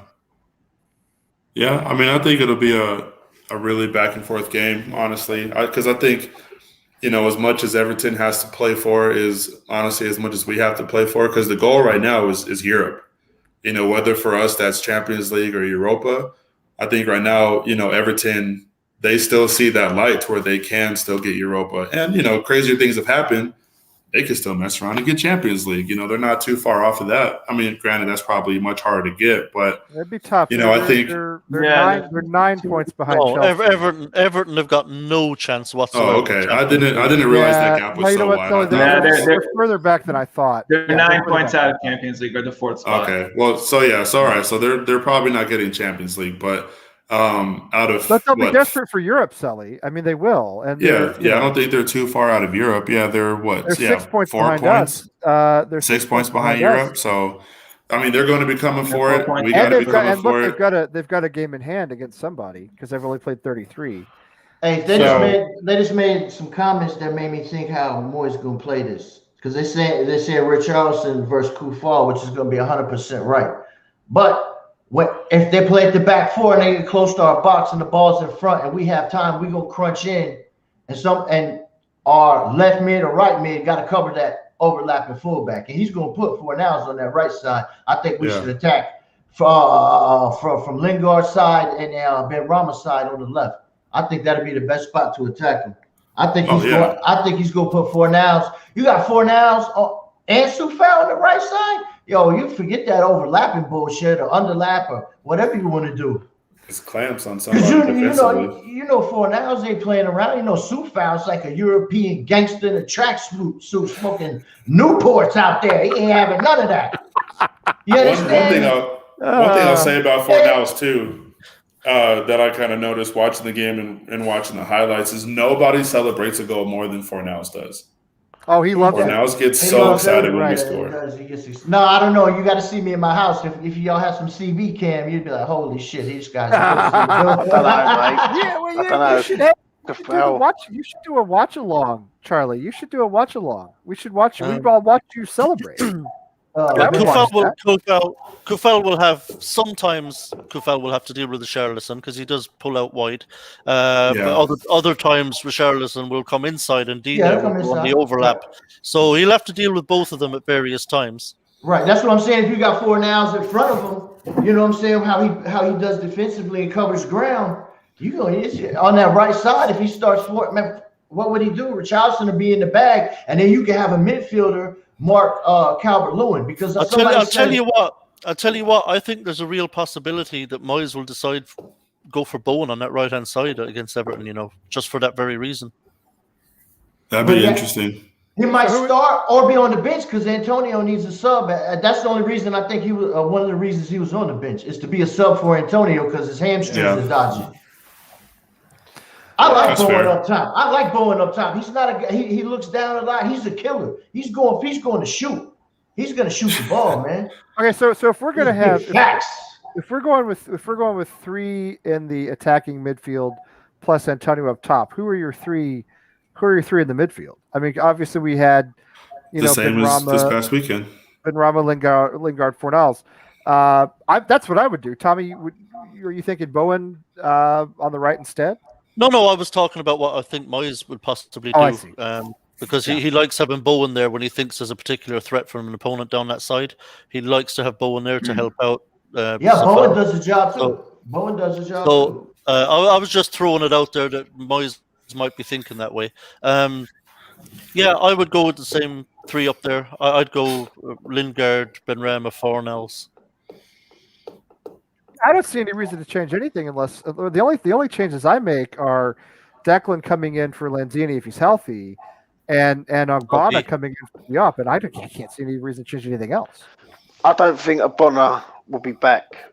In my opinion, I can't see that. No, not really. Not from what I'm hearing. I'll be quite stunned if he turns up. What are you hearing? But basically, it's a recurrence of the same injury he had before. Oh, really? So where they've rushed him back, a bit too fast, and it's sort of flared up again. And I don't think we need it. I think we can get round it without Ogbonna being there against Everton. Yeah. As Tommy said, they're not a fast team. And I think Diop and Dawson can have that covered. We need Rice back though. If Rice and Souček in the middle, I think then we look a completely different outfit. And Rice can always slip back into that defence or pick, and read the game from there. So Ogbonna's not really the one I'm worried about coming back. It's the Rice. I think if we have Rice back, I think we go favourites for this game. I saw something on Twitter that was really interesting, and me saying this is not me endorsing it. But I saw somebody pop up and say, what if for this game you put Rice as a center back? Nah. Nope. No, yeah. No, I don't like him at Completely center back. I don't like him at center back. I don't. No. And by the way, Kieran, I hope you're wrong about this. In all honesty, you may be right, but I hope you're wrong. No offense to you. I know what you're saying. I hope he's not benched. I hope he's not benched. If he is benched, Ole, benched, what would you? How would you assess that? I would. Sorry, no, I know you addressed that to Lee because I need to go. go. Ahead, Tommy. And I just say, if Benny, for example, if that comes to pass, if Benrahma is benched for say Bowen, hand on heart, James, I think it would be purely tactical. I really do. I don't think it would be Moyes just dropping Benrahma for doing anything wrong or because of this conspiracy theory that he just doesn't like him. I think it would be purely tactical. I really do. He might want to hang on as long as he can and try to bust him in the third, for 30. Just for help on that side of the field. He might not be full forward. He might go full forward attack with like 30 minutes, 60 minutes, sub him on. You know what I'm saying? I think it's for because if you notice when we go on the front foot, he plays him. He ain't scared to play him. When we're playing teams where I think it's tactics a lot of the time. Yeah, I think he might, like I said earlier, for the very reason I said earlier, he might just feel that he needs to give Sofel some more defensive help there with Dini and Richarlison going down that side. I think that's why he would do it, not because he has anything against Benrahma or because Benrahma's done anything wrong. But he's on the other side. That's why I was saying I would start Benrahma because he's on the opposite side of Richarlison, ain't he? Yeah, they's coming down. He's coming down. Yeah. But then you're talking then about dropping Fornals or Lingard. Well, which I wouldn't do. Last time we played Everton, Benrahma was essentially the number. That's a good thing. Benrahma was essentially the number 10 role, and you had Bowen and Fornals opposite side of him. But Benrahma was in the middle behind Haller last time we played him. Yeah, we had a whole different. That all depends on if Rice is healthy. I don't think we want granted, that's obviously Lingard's spot, but I'm just saying as far as last time, Benrahma. You're certainly right. He played him in the middle, and then we got Lingard, and Lingard started playing. But if we have the same lineup against Burnley that we do this week, Benrahma will be directly across Richarlison. Yeah, just for clarity, I'm just talking obviously about what Moyes might do. I would play the same 3. I would start Lingard, Benrahma, Fornals in there. Yeah, I think we all would. Would any of us not do that? No. I mean, no pressure, but I think I would. The way Moyes is handling Benrahma all season has been really interesting to me. This is out of 4-4-2. But this was reported all over the place. Just the first article I found. He did Bowen the same way. When he got Bowen, he didn't play Bowen for like a month, and people was like, "Free Bowen, he doesn't like him." And remember, Moyes said in a press conference, he said, "Listen, not all players from the champion." He said they want me to throw this young kid out here and get him in bad shape. He said, "I'm not going to do it." He said, "Just give him his time." And he was trying to explain, people can't wait to be patient. Well, and look what he says, and he's been saying stuff like this all season. We felt it was a game that was maybe suitable for Saeed. That's interesting because he basically is saying that it was a tactical choice to put him in there. That's what me and David said. We just go forward, he goes in. Exactly. Moyes is a tactician. That's what he says. You're absolutely right, Charlie. And now he says, he did a lot of good things. Kevin Legs didn't do well. We're looking for consistency from him. All right. We hope a goal is coming. This is all a little bit of shade he's throwing. But then he says, he can come in now and help us a lot for the remaining 4 games. This does not sound like the player's going to be. He's not going to. That's what I'm saying. This is a little bit of shade, okay? But you get down here. That's not shade. That's just him being honest. Well, you get down here, it goes back to what Tommy said, where it says very positive. We just felt it was a game that was maybe suitable for Saeed. Right. So tactically, David Moyes thought it was a good place to start him. I'll tell you the reason. I think Moyes believes in it. I'll tell you the reason. I'll tell you the reason why he was why he played a 4-2-3-1 because Cresswell returned. Cresswell returns on the left-hand side, gives them balance. That's the first thing. Yeah. They've got balance on the left. They've got no centre half because Bonner's out. They're not going to play Balbuena, so they're going to play a 4-2-3-1 system. But that's the reason why. Absolutely. I think, and that's the reason why we didn't play 4-2-3-1, James, against Newcastle. Garcia said you've been searching knives. Yo, that's like that's the second show I've been on where you had some knives going on. Lee is pro. Lee's always like, I won't fight nobody. Guys, I'm the nicest guy. There's always knives, man, and weapons and stuff. Lee's like, what are you doing? I'm not going to tell you what Lee got a filed down toothbrush back there ready. I'm not going to tell you what he used to have. I'm not going to tell you what I used to have under my bed when I lived in Brooklyn, Charlie. I'm not going to get into it. But Lee did 7 years in a mean Texas penitentiary. All I'm going to say, TCU. Very tough. Very tough. Yes, it's very. I'll tell you what, very tough with all those rich kids there. That's crazy. No, but let me just I'm not going to tell you what I used to sleep with under my bed in Brooklyn. All right, but trust me, we were safe. All right, we were safe. I don't have anything like that anymore, but we were safe. Anyway, and it wasn't a knife. It wasn't a knife either. That's what I'm saying. I am from Texas. All right. No, when he says he can come in and help us a lot in the remaining 4 games. I mean, that doesn't sound like I don't trust him. Do you know what I mean? That doesn't sound like I don't believe in him. That sounds like, he can come in and help us a lot. It's just small positioning things. That's just off the ball shit. Just like what I told you where Cresswell and Lingard was like, yo, get to your spot, my guy. That's all it was.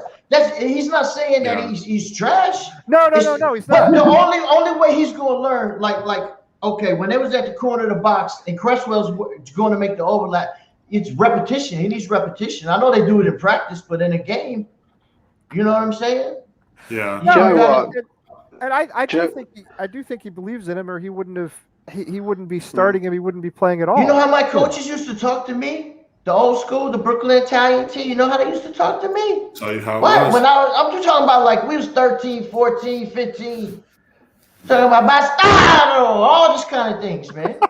Did you play for Brooklyn Italians, Charlie?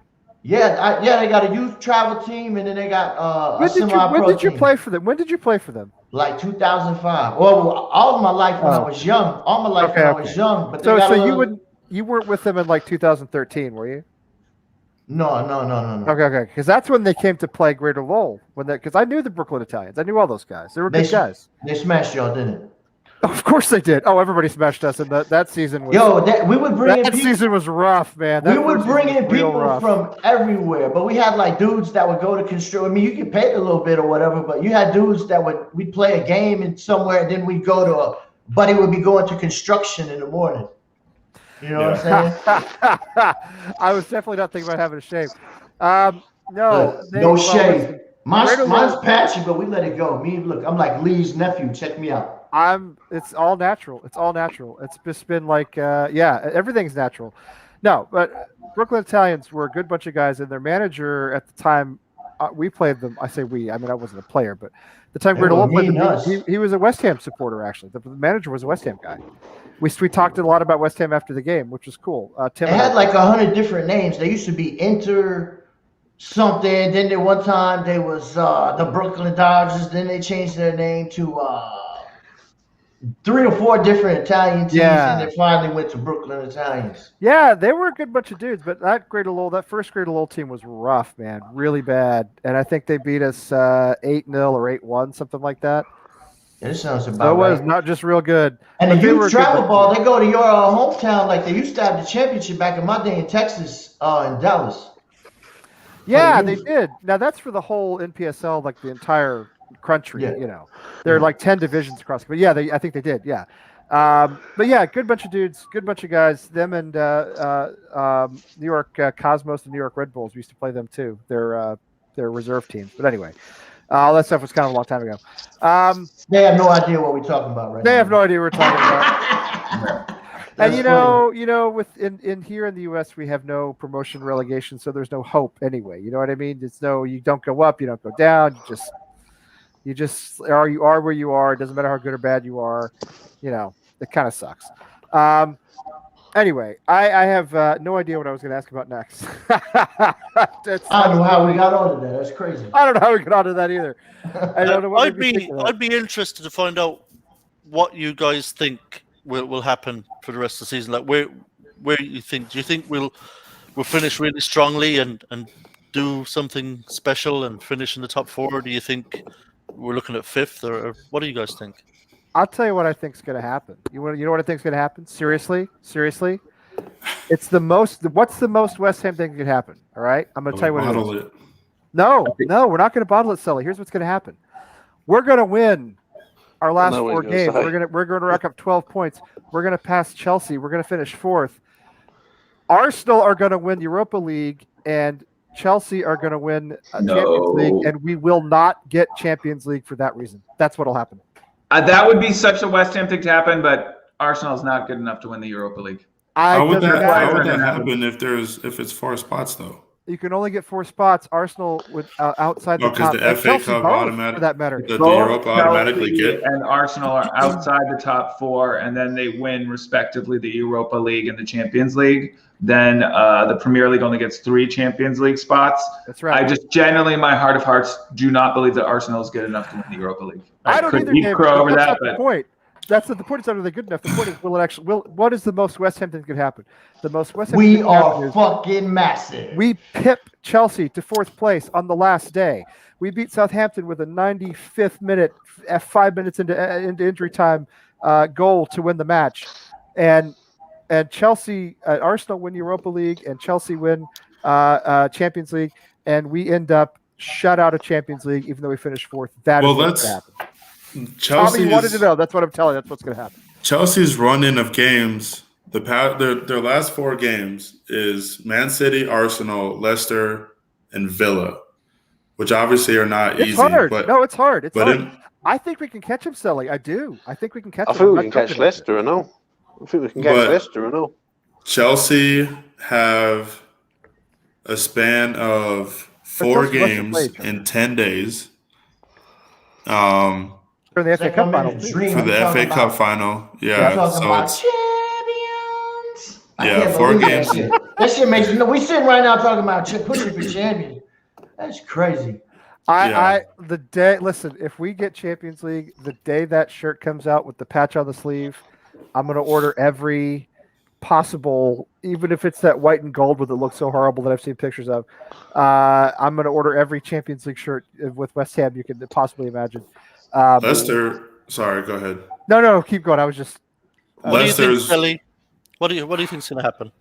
Well, looking at this, I mean, Leicester have Newcastle, Man U, Chelsea, and Tottenham to finish the season. That's tough. And that's not easy either. So I think, and we're 5 points behind them for 3rd? Yeah.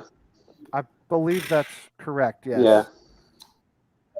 Finish the season in 3rd. Differential? They are at. We're not catching them on that. Them and Chelsea are both at plus 22. Yeah, our goal differential is not good. Our goal differential is 11. Our goal differential is not good because we love to to blow 3-0 leads. That is a very good point. Well, oddly enough, you know who we have advantage over in goal differential is Everton, whose goal differential is 3 above 0, like Boston in February. It's 3 above, which is crazy that they are where they are with the goal differential that's that low. Leicester, 5 points ahead of us. Chelsea 3 ahead of us. We're not going to catch them on goal differential, so it's going to have to be. They're going to have to drop the points, but that could happen. That could happen. No, it's possible.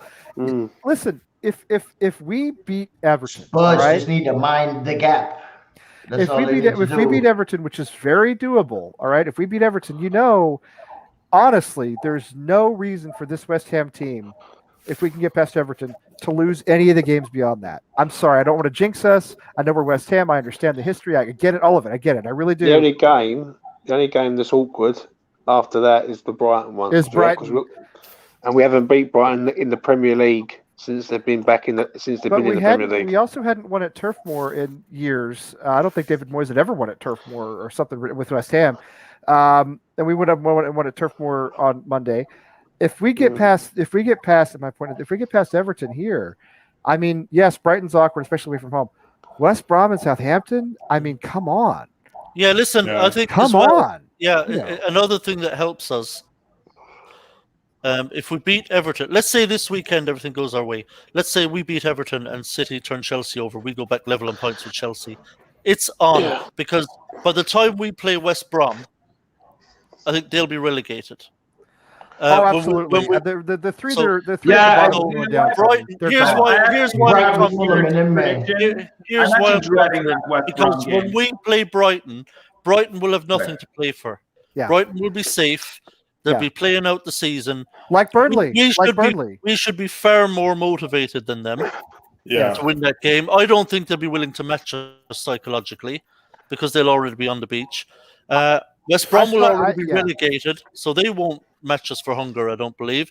And Southampton will have nothing to play for. They'll be safe, and they won't have anything to play for. So I think all of that works in our favor. Southampton are garbage right now. Anyway, David, what I was saying actually the one game I'm dreading is the West Brom game, just because Sam Allardyce is the manager.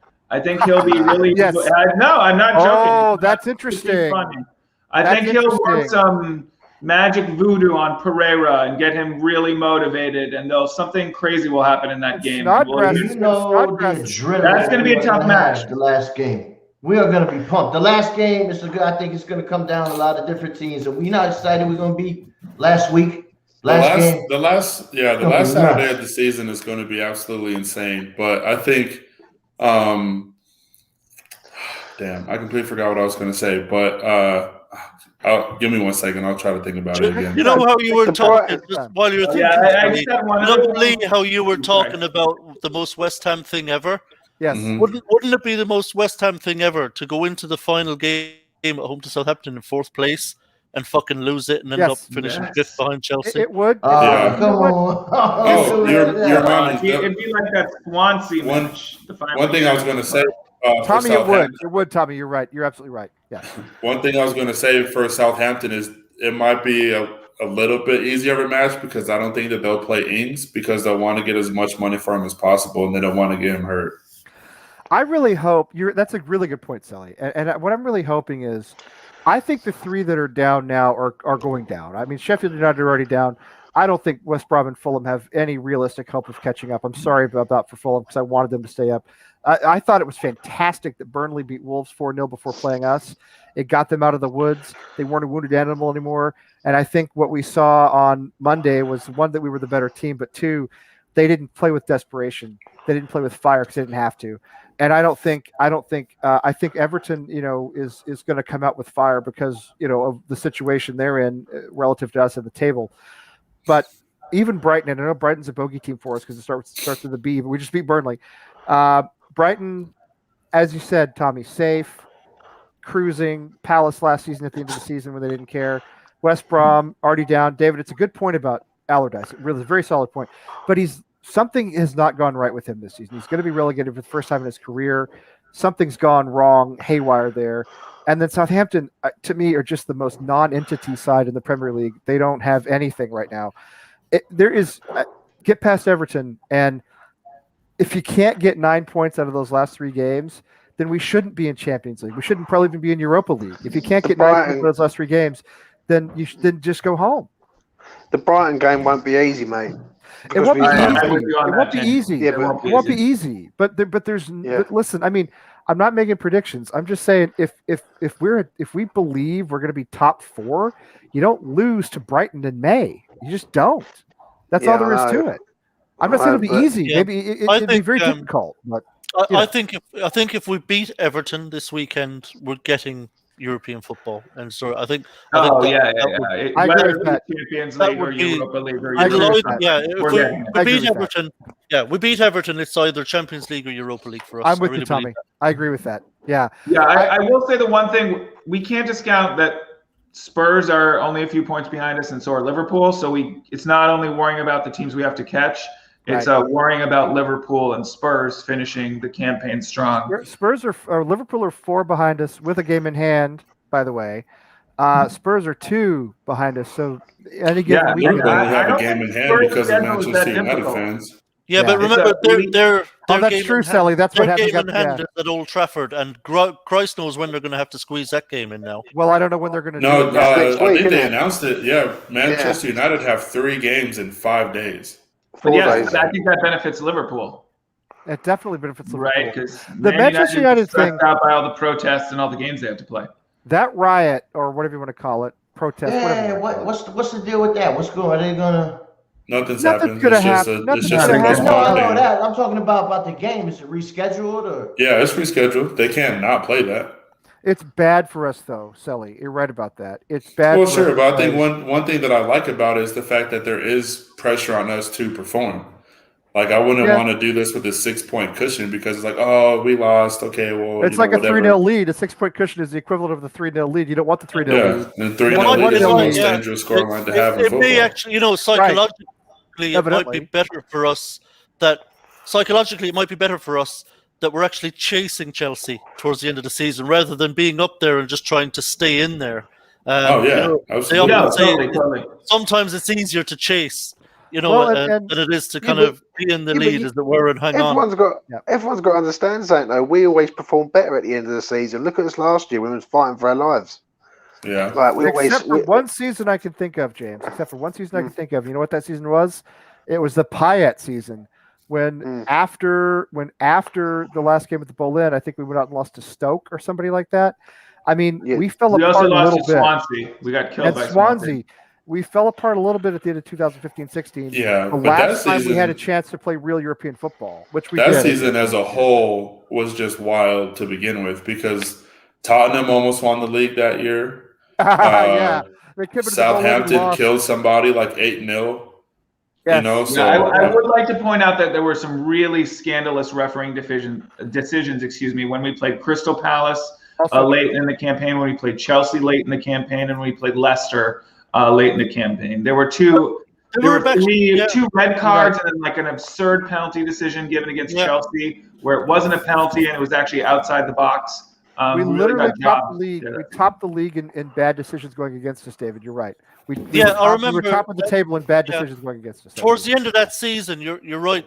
There was about 6 games on the bounce where we were on the receiving end of horrific refereeing decisions. Correct. We were 2-1 up at home to Palace. Yes. And I think Kouyaté was given a ridiculous second yellow, which was sent off, and that ended up 2-2. Away at Chelsea, as you say, we were 2-1 up away at Chelsea, and Chelsea were given a penalty for a foul that was a yard outside the box. These things just kept happening and happening and happening. And then Leicester were lowered and late penalty that wasn't a penalty at all. Yeah, that's true. I remember correctly. You're right about all of that, and there was a lot of extenuating circumstances. Those things could, of course, all happen again to us because we're West Ham, but I mean, there was a certain, I think, level of disappointment. I'm looking at it now. We lost to Swansea. Tommy, you talked about it. We lost 4-1 to Swansea home to Swansea. Then we had the Manchester United victory, and then we went and lost to Stoke, and we finished 7th on 62 points. Southampton were on 63 and 6. Manchester United were on 66 and 5th. I mean, We kind of To be bottled honest- it a little bit. We bottled it. Yeah, a even little bit. with the terrible refereeing, if we had just won those last 2 matches, Right, we would have been where we need to be. we'd have been Whoever ready to we be. played after the last match, the Bowl-in, we probably weren't going to beat anyways, to be honest, just because of how much energy was put into that FA Cup tie against Manchester Yeah. United. But at the same time, I think, like I said, it's nice because there is that pressure on us right now that I guess what our biggest lead over somebody is, you said 4 points. So there's that little bit of a cushion, but that doesn't really mean anything. Obviously, it's Liverpool. They don't have nothing to play for outside of the Premier League right now. Liverpool have a really easy run in too. Yeah, they have an easy Yeah, run in. they worry me, and they're kind of hanging back there. And as you said, Tommy, they're a little bit off our radar. We're not really thinking about them. I mean, I'm sure David Moyes is, and that's all that matters. Yeah, but we're not as fans. We're not thinking of it. But look how close we were. I mean, look at this. This is the league table. Here we are, 62 points in 7th place. By the way, that's our biggest point total in our Premier League history. 4 points off.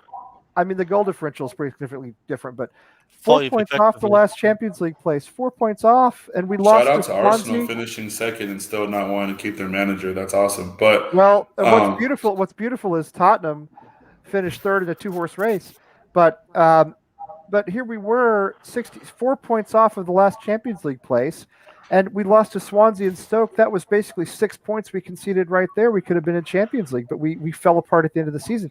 So that's what worries me a little bit. James, yes, you're right. West Ham usually play better at the end of the season. The last time we didn't was when we really needed to. That is a crazy bottom 5 teams on that table. But last time we didn't have Declan Rice, Thomas Souček, Pablo Fornals. Yeah. No, we didn't. We had one player. We had one player who carried the team, and then a few other, like Lanzini, a few other guys who performed well, but one guy who carried the team. And yes, the bottom 5, Sunderland, they've dropped off the face of the earth. Newcastle relegated, and that's when Villa came down. I don't think they came back up until last season. Anyway. And one thing too that I think we've all kind of echoed in one way or the other is the fact that if we're going to be a top 4 team, we have to play like it. Absolutely. A top 4 team, like let's say Liverpool, if they were in our position, they're not going to play scared against Everton. Now, granted, I know there's a lot of differences between us and Liverpool, right? But you guys understand what I'm saying. We have to go at Liverpool as if we are. I'm sorry, Everton as if we are. Already top 4, as if we've been there, done that. Obviously they have good players. Everybody we're going to play from here on out has quality players. But we need to be that team that's like, this is our spot to lose, essentially. You can back into survival, all right? Everybody knows this, but we don't really talk about this much because we're never in this position. You can back into survival when everybody around you loses. When we stayed up in Zola's last season on 35 points, it's because everybody around us lost. And by the end of the season, we were, I think, 5 points clear of relegation, even though we were a terrible team, quite frankly. You can back into survival. You can't back into Champions League. You got to win your way. Should I light some sage for good luck to get some mojo? I got a fresh sage. I can light it. It's all tied up and everything. One of them good luck things. I'll do it right now. You know what? I listen. The shaman. I'm West Ham shaman, baby. As long as you don't get us any federal charges filed against American Hammers TV, I don't care what you do. No, it's a real sage thing. It's a real tied up and I was like, I don't know what you're talking about. You never heard of that? Charlie Boy, just go handy, man. I'm not in the mood to get extradited to the US. Okay, I'm just. You don't want to come here, Tommy? Come on. I mean, I don't blame him. Not to spend some time in one of your fine correctional facilities, Lee. No. Right. You know what? There's one in Billerica right down the street from me. Actually, it's not far at all. Billerica. That's where you better come visit. That's where the lower level offenders go. They go to Billerica. You'd be my neighbor. You're Irish. You'd fit right in here. Everybody would love you here. Because you're already like, no, David. What am I wrong? He's Irish. Everybody here is Irish. Yeah, Irish is different than I think Irish American from Boston. Oh, well, it's a lot different. But sorry, I'd probably find them all insufferable. I do. I do. So you probably would too. Fucking banging on about the old country all the time. I'm like, oh, shut the fuck up. Yeah. I find him insufferable, Tommy, only because I think 99% of them have never been to Ireland. No, And they're probably just they're be- probably less they're probably yeah. less Irish than I am, and I don't Yeah, consider they'll be myself showing Irish me at their all, so. fucking shamrock tattoos, and I'm saying, yeah, it's lovely. Yeah, whatever. I'm gonna get in trouble for saying this kind of stuff. I love all people. You guys know that. I love all people. Anyway, I have no idea what we were talking about. I don't even know. Charlie was gonna flare up a doobie or something. No, man, it's a Native American sage, man. You light it. Sage gets out the evil spirits, Lee. Like it's just a Yeah, plant. man. It's not. See, you stereotyping. Sage is not a drug. Stereotyping because I'm from Brooklyn. You automatically think I got some kind of code talk for. Basically incense. Like I'm gonna light a Zuby. Yeah, let's light a Zuby I don't for know the good luck. How's that lexicon. good luck? I'm trying to get good energy. You've never heard of I don't know sage the before, Lee? Hey, you from Texas? it's- That's crazy. Sage is you can. It's like a spice, but I don't Right, know. Yeah, that's it's the what same we thing. talking It's the about. same thing. You're talking about actual sage. Okay, yes, I've heard of that. Yeah. We're not talking about spice. I don't know anything about. I don't know how the kids talk these Tell me days. no. We, I don't know. we bought oregano in high school. That's right. I was the one. I used to grind up Smarties. You know the little Smarties candies. You know you grind up the Smarties, and that's what you snort, right? That's this best about as strong. See, I'm as trying to anything do some I've ever snorted. spiritual stuff, and my guy over here takes it right to the smart. I'm very no. Listen, I don't. Wale. I'm totally pro. Do whatever you want to do, including sage, if that's your thing. Do it. I don't know. I don't care. Sage, you put it on food. That's about all I know about it. See, I don't know, Charlie. You guys have all you younger people. You guys are all. Maybe I don't know how old you are, Tommy, but everybody else here is younger than I am. All right. You talk. I don't understand your ways. You know what I mean? I'm too old, and I'm too. I don't know your lingo and your lexicon. How old are you, Tommy? Give me approximately. I am exactly 45 years old. Well, okay, I'm 47, so you're like me, right? Do you understand what Yeah. these guys talk about? No, not a Everybody clue. knows what sage is, Lee. Yeah, sage isn't some hip lingo. It's real sage. Okay. It's actual sage. Light up some sage then. Clearly, It's a Native American thing, Lee. You tripping? all right. I believe you. We all have some sort of Native American heritage somewhere. Yeah, I know. That's me. I'm just today. I'm not doing real well tonight with the with the stereotypes. I'm really a lot of stuff's coming out that I probably should not be talking about. Anyway, yeah, and I well, you just grind them up with anything you can find, right? That's the thing. You grind them up with anything you can find, and then because I went to middle school in the '80s. You know what I mean? So that was the thing we did. Buzz Nutter time. Buzz Nutter time. James is like, I hate you so much right now. James just comes on here talking about West Ham in the middle of the night in England, and we're talking about like grinded up Smarties. Anyway, I'm sorry, James. I'm sorry. I do this to you every time. I don't know I'm losing the plot big time. Maybe we should do this. Maybe we should do score predictions. What do you think? Yeah, score predictions is good. Let's move around and do that. Yeah, James, you go first. I've been bothering you. You take the floor. What do you think is going to happen? I think it's a tough game, mate. I know Everton are inconsistent, but they are good away from home. They don't really lose away from home. Right, they've lost a few games, but they played well at Arsenal. They beat Liverpool. They drew with United. They beat Leicester in their own ground. So they've beat some good teams on the road, and I think we need Rice back for this game. If Rice is back, we win this game. If Rice is not back, I think we draw this game. So is a draw enough? Is a draw enough? Is a draw enough for you? I think where we are right now. If we draw this game and beat Brighton, then it's good enough. You know what I mean? But we've got to win either one or the other, if that makes sense. You can't draw this game and then draw against Brighton because then it just slip away. If we, and I know this is a whole lot over 4 more games, 10 points the rest of the way. Do you think that gets us Champions League? Possibly, but I think it all depends. Well, we're relying on other teams. You didn't commit very hard with that answer there. Possibly. Yeah. Obviously, we've got to win every game. Well, if we win every game, we've got a chance. But realistically, if we get 10 points, if we all said right now we're going to get 10 points for the next 4, I think we'd all take that. I'd take it. You know what I mean? Yes, 100%. You know what I mean? So I'd take it right now. Yes. I think this is a tough game. I think this is going to be a low-scoring affair, I reckon. Maybe like a 1-0 or, do you know what I mean? Something like that. I think it's going to be tight. Because what it is, I think we will try and play like the counter-attacking team in our own ground. So I'm going to say if Rice is back, we win this game 1 or 2-0. If Rice is not back, I think we draw this game. Say 1-1, something like that. That's fair. Yeah, that's fair. Charlie, what do you think? Tommy, I'll come back. I haven't forgotten about you. I'll come back to you. What do you think, Charlie? I think we got to win every game, or I'm gonna have a stroke. That's what I think.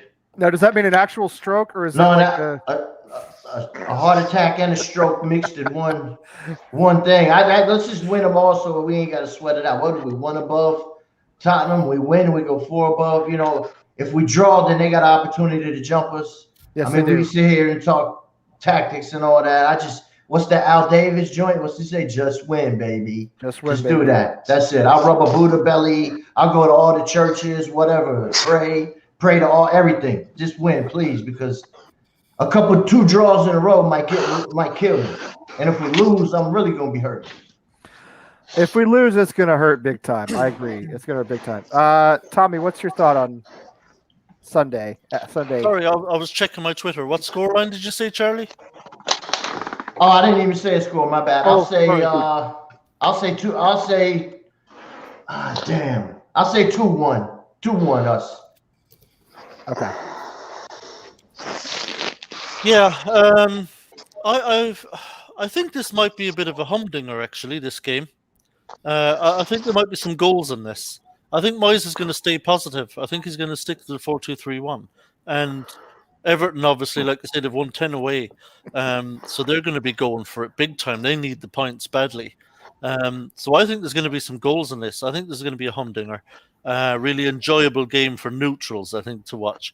But I think I think our form overall has been better than theirs. I still believe in our players. I think our lads are going to give it absolutely everything in this game again. And I think we'll get over the line in a bit of a thriller. And I think we're going to be back on track with our 3-2 victories. Let me ask you this, Tommy. Is it going to be 3-0 and then we concede 2 and then it's okay? Please just don't do that to me. Don't do that to me, West Ham. I can't handle that again. Can I just ask though? Hey, as long as we win. Can I just ask? Do we need to score first in this game though? Not necessarily. I don't think so. Not necessarily. I agree. We certainly don't want to be 2 down. I think it would make me feel a lot better though if we did. If we go 2-0 down, I think we're going to be banging trouble. But let's not do that. Well, no, but yeah, I think we'll just about nick it 3-2. But I think it'll be a close game all the way. I don't think there'll be any more than 1 goal between us right to the finish. So I think this is going to be a cracker, actually. And it's on Mother's Day here in the U.S., by the way, just in case you have a mother and you might have forgotten about that. All right, David, what's your prediction?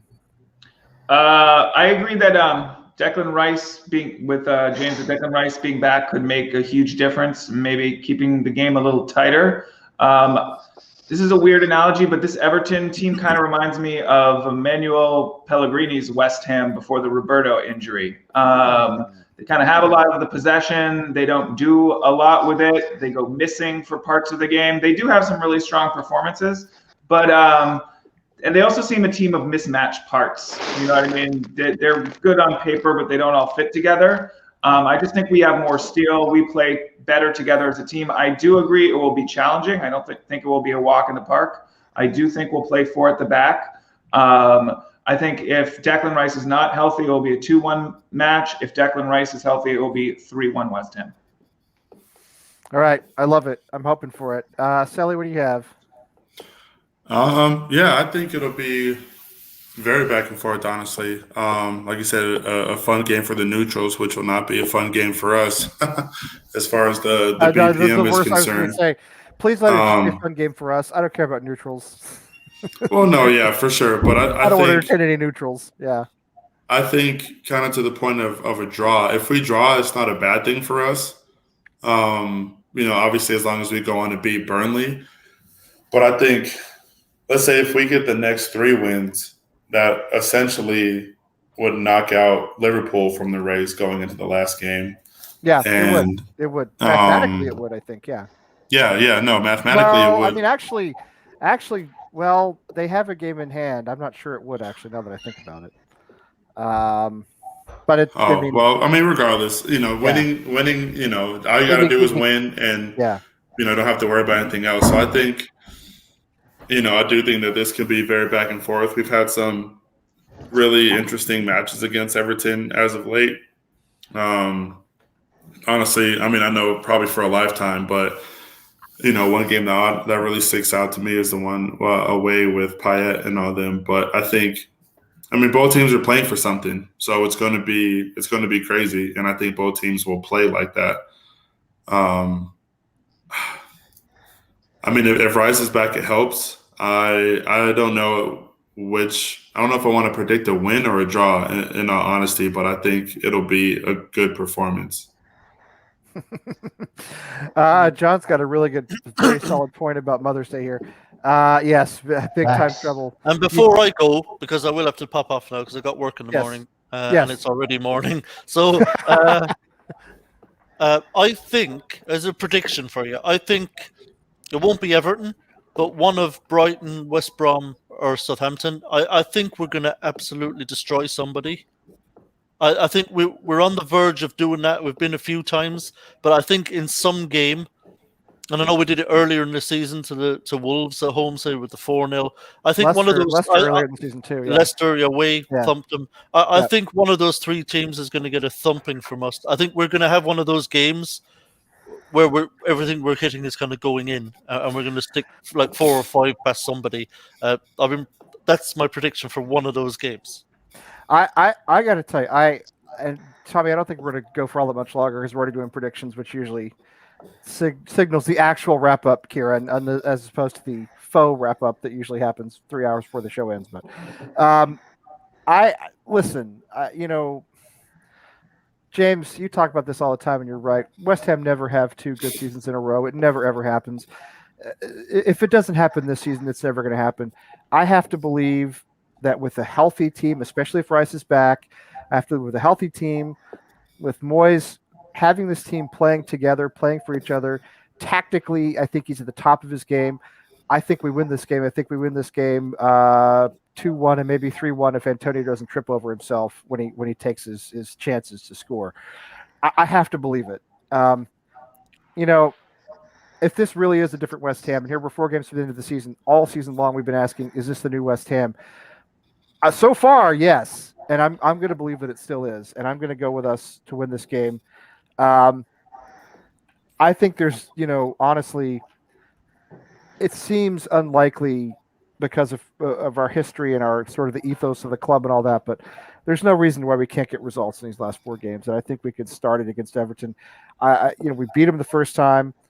I know they play well away. We're playing at home. I think we're better than they are. I don't know. I could be out here next Wednesday feeling like a total schmuck for having said all this, but I think we're the better team. I think we win this game. I think, especially if Declan Rice is back, and I think he will be, I think we win this game. I have to believe. If you don't believe this season, you'll never, ever, ever believe. So that's what I got. You know what I mean? And do we get Champions League? I have no idea. It's going to be tough because we have to have clubs in front of us drop points. But I'll tell you, I'm going to say this again. I say it every week, and I will say it again. This has been the greatest season ever. The only obvious drawback is nobody can go to the games. But this has been the greatest West Ham season that I've experienced as a fan. And I'm always going to cherish it no matter how it finishes because of what we expected and what we ended up with. So I believe that this is I believe it's destiny. And I'm telling you, I want a West Ham shirt with the ball in the sleeve. So. Yeah, I agree, Lee. I'm very positive about our last 4 games now. I think we're going to finish really strongly. I think Rice will be back for the Everton game. I do too. Because he's already said he's very close. He went on Hammer's chat. Did you see him on Hammer's chat? He's been training for like a month too. He's been training. Yeah. So yeah. I think he'll start against Everton. I really do. I think he's ready for Everton. And worst case scenario is that we'll have him back for the final 3 games. That's worst case scenario. Right. So yeah, I feel as positively as you do, Lee. I think there's just, the saying, there's just something in the air. and Yes. it's been like that I for can the feel season. it And coming in and the air Chelsea tonight. don't have a particularly good run in, and I think Chelsea are going to drop points. I know their form is really good. Yeah. But I still think Same they're with going to Leicester. drop points, and Same with Leicester. Yep. it's there for us now. I think. Listen, if it happens for us this weekend and we beat Everton and City beat Chelsea, we're back level on points with them, and it is fucking on. It's on, and we are right in the mix then. And I think we, fingers crossed, I think we would take Champions League place at that point. I think the final 3 games, I think we're going to take them.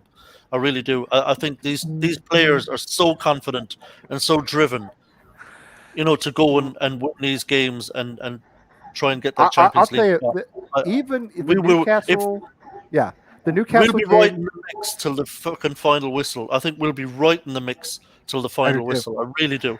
What I saw against Newcastle and Chelsea was a team with something bordering on an injury crisis, right? That was still competitive. Newcastle, we made too many errors. That was a very competitive game against a Chelsea team that might end up being the best in Europe. They just thrashed Real Madrid today. All right. I don't think there's any reason for us to think that this is the West Ham we've known and loved and hated all these years. I think you're right, Tommy. I think there's a different atmosphere. I think this manager has brought confidence. I think we have guys like Souček and Soufal who don't know they're supposed to bottle big games. I think Declan Rice will be back. I think he's an excellent captain. He's a great leader. And I don't know if it's going to last because it never seems to, but I'm believing in this team this season, and that's where I am. So yeah, and I mean, I think what was really telling as well, Lee, in those games you mentioned, is away at Newcastle, absolutely horrible in the first half, horrible. Correct. Yep. Yeah. And came back in the second half and got back to 2-2. Yes. With key exactly. players injured and a man down. Yeah. After And a man Dawson down. got sent off. And we got back to 2-2, and we were very unlucky then we just kind of switched off a little bit and ended up conceding the winner to Newcastle. But we really could have very easily gotten a point out of that, and that would have been a great point in the circumstances. But you could see the fight in the team and the self-belief for them to get themselves back into that game. That's what I'm saying. And we saw it again against Burnley. The self-belief is there. These players believe they can go out and beat these teams that we've got coming up. All I hope is though, just to add on to that, is that if we don't get Champions League, right, and we're only a point or 2 away, I hope the Arsenal game don't come back and bite us on the arse. Do you guys? It could be any game though, James. There's a few that we. It could be the Fulham, Brighton game. Brighton, Fulham. I think the Arsenal game's will be the killer one though. I also think just taking 1 point in 4 games from Arsenal and Newcastle. That's pretty crazy. On the other hand, remember Spurs. Remember we were down 3-0 in the 82nd minute.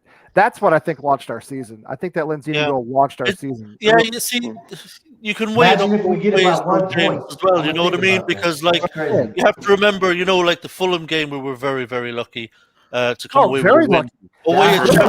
First time we played Villa, we were lucky too. First Villa, exactly, Sally. The first Villa game the same way. We were poor against Villa and came away with the 1-0. Ollie Watkins missed away. If you remember, away to Sheffield United, we were really poor and managed to squeak a win out of that. So we've had games where we've been outplayed and we've been very lucky as well. So kind of swings and roundabouts, really. Right, Lee. It was the missed penalties. You said, "What is it?" And I told you it was still gun fingers, and I've been busting every time they do a penalty at us. It's me. 3-4 games, right? The Lookman penalty when the Lookman penalty against Fulham. Yeah, I mean, what is he doing? The little Panenka, Fab just stood there and caught it. I mean, the Villa where they had a goal disallowed, and I think Ollie Watkins missed a penalty, if I'm not mistaken, in that game too. The first and they had a bad offsides call. I ain't gonna lie. They had a bad offside call. I mean, and the results that have gone our way this season, that in other games. I mean, the staggering number of results that have gone our way. Everton just lost to Villa. West Brom beating Chelsea. I mean, I think did Fulham not beat Liverpool, or at least draw at Anfield this season? They beat Liverpool. They beat Liverpool at Anfield. That's what I'm saying. This never happens for us. So much stuff has fallen into place. We have to take this opportunity. It's right here in front of us. I mean, we could be waiting a very long time to have this opportunity again. Real quick before my battery dies, do you guys think that there's any chance? So Chelsea play Arsenal on the 12th, and then 3 days later they play Leicester in the FA final, and then 3 days after that they play Leicester in the Premier League. Do you think there's any chance they play a softer team against Arsenal? Who's that? Who? Chelsea. They can't afford to. I don't think they have. They can't afford to. They really can't. They have to push through. They just have to push through. I don't think they can. Like, if we're on their ass. On the other hand, I don't think they can afford to. Well, they rotate their wing backs anyways. So yeah, but consider this though. They are in the Champions League final. They get the Champions League. And you've also got to remember, that's not going to do anything. Arsenal and them don't get on, so Arsenal will want to beat them massively. That's true. It's the derby. No, you're right. It's a Champions League final is after the end of the Premier League. Yeah, just a week after. No, I understand that, but I'm just saying they have more than one path to the Champions League for next season, right? I mean, they're in the Champions. They're in the Champions League final. They're not going to risk their top 4 place. I don't think they will either. Time. I don't think they have to either. With the money they have and the players they have, I mean, what is a softer team for them? It's still going to be, still going to be a very strong team, even if they don't play, even if it's softer by their standards. Still going to be one of the best 11 you can find in the Premier League. So. I wish they would do that, but I think you're right. The big clubs, they never do that. The big clubs, the only thing they sacrifice is the League Cup because they don't care about it. Other than that, they go hard on everything, and that's what they're going to do. Unless you're Manchester City 5 years in a row. Well, I mean, by the way, does anybody care who wins the Champions League final? Yes, I hate Chelsea. I want Man City to win it. Setting aside the possible permutations of us getting knocked out of Champions League, if that weren't the case, just the pure Manchester City Chelsea, do you care? Yeah, just because I hate Chelsea. Depends who I bet on. Neither of the teams I support, but I have a deep hatred of Chelsea. So I do too, David. I would rather see Manchester City win because I really hate Chelsea. Maybe more than any other club, I hate Chelsea, except maybe Millwall. I hate Chelsea more than any other club. I do. So, yeah. I'd like to definitely win it. I'm going to be all in on City in that final. I really am. I'm going to be sitting at home here like a Man City fan, just shouting at my TV. Like, I definitely do not want Chelsea winning that. Yeah, me and my brother had a situation with Chelsea, so I don't like them Jets. I want him to lose everything. I want him to lose his cup final. I want him to lose the Champions League final, and I want him to finish at least 5th in the league or 6th. Oh, that'd be beautiful. Oh, that'd be so beautiful. I want them to come away with nothing. I would. That would be like Mourinho at Spurs. Sounds like a line from a movie. Like Mourinho at Spurs, I want him to come away with nothing. That would be magnificent. I'll tell you the other thing. You know what? No matter what happens this season, we have a very real chance of beating our all-time Premier League point total, which is 62. We that's something that actually probably should happen. We have a very real chance of finishing ahead of at least one Super League club, and possibly more than one, and possibly several. So, even if the season doesn't end the way we want it to end, it's not going to be a disaster. It's been a great season. All right, Tommy's got to go to work. I got to take the boys to school in the morning. James is up at 4 o'clock in the morning. I don't know how you do it every Wednesday, James, but I'm glad you do. You guys want to throw anything else in before we close? No. So Sheezy just wanted me to share some of my kits, so I'll just share 2 of them. Yeah, sure. Everyone up. I have more, but I'll share 2 of them. No offense, but I'm gonna leave. I gotta leave too. My computer's about to die. So, Dave, you the kid. You the kid. Oh, this is Cosma SC from Kuwait match issue. All right, Tommy. Thank you, Tommy. And I'll just do one more. Yeah, sure. Sports from Senegal. This is What's that one called? What's that one called? Casa Sports. Casa Sports from Senegal. You better have some nice Italian. You better have some Masuri. And the first one's from Masuri. No, I've got my mom's home city team is Lecce. I like them. No, I'm in blue. I'm into the national team. I have like 3 or 4 of those, but I'm way more into club team soccer than national team soccer. I used to be more into national team soccer. That's a beautiful Lecce shirt. Now, does Cedric their Ivorian striker? Does Kuwait I have love a the league? sponsor here, Salento da Mar. It's just like a supermarket chain, but I love the rainbow colors. That's cool. It's actually, I love those colors. That's Lens. Lens in France, they wear the same colors. The red. Yeah, exactly. They call it the blood and gold. Yeah, the Sangayor. Yeah, in Italian it's giallo rosso, yellow red. Yeah, it's beautiful. Do you? Does Kuwait have a league, or is it? Yeah, like they have a league. They have a national league. I was Yeah, wondering about that. they do. All right. Well, listen. Thanks to Tommy and Sally, obviously, for being on. I know they had to take off. James, as always, good to see you. David, great to have you with us as always. Thank you. And Charlie Boy in Brooklyn doing all your homework, giving us all the tactical lessons. Appreciate you being on as always. It's only been 2 hours and 4 minutes, but I got to tell you, I'm tired. All this following West Ham into the top 5 has exhausted me over the last few months. So, everybody in the chat room, thanks for being here. Love you all. Katie tomorrow night. All right. She always has a good interview with the Hometown Hammer, so check that out. And then Sunday afternoon, Eastern time. I think the game is it a 12:30? You're welcome, Coach Easy. It's a 12:30 game, right?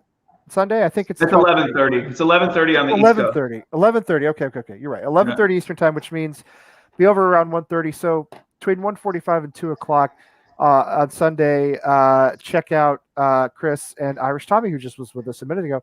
They'll have the post game, and happy Cinco de Mayo to everybody, and happy Mother's Day to all our wonderful mothers on Sunday. Let's make it a Mother's Day to remember. And Cinco de Mayo, baby. Cinco de Mayo, Cinco de West Ham against Everton, hopefully. Maybe not, but we'll see. Cinco All right. Come on, you Irons. Irons.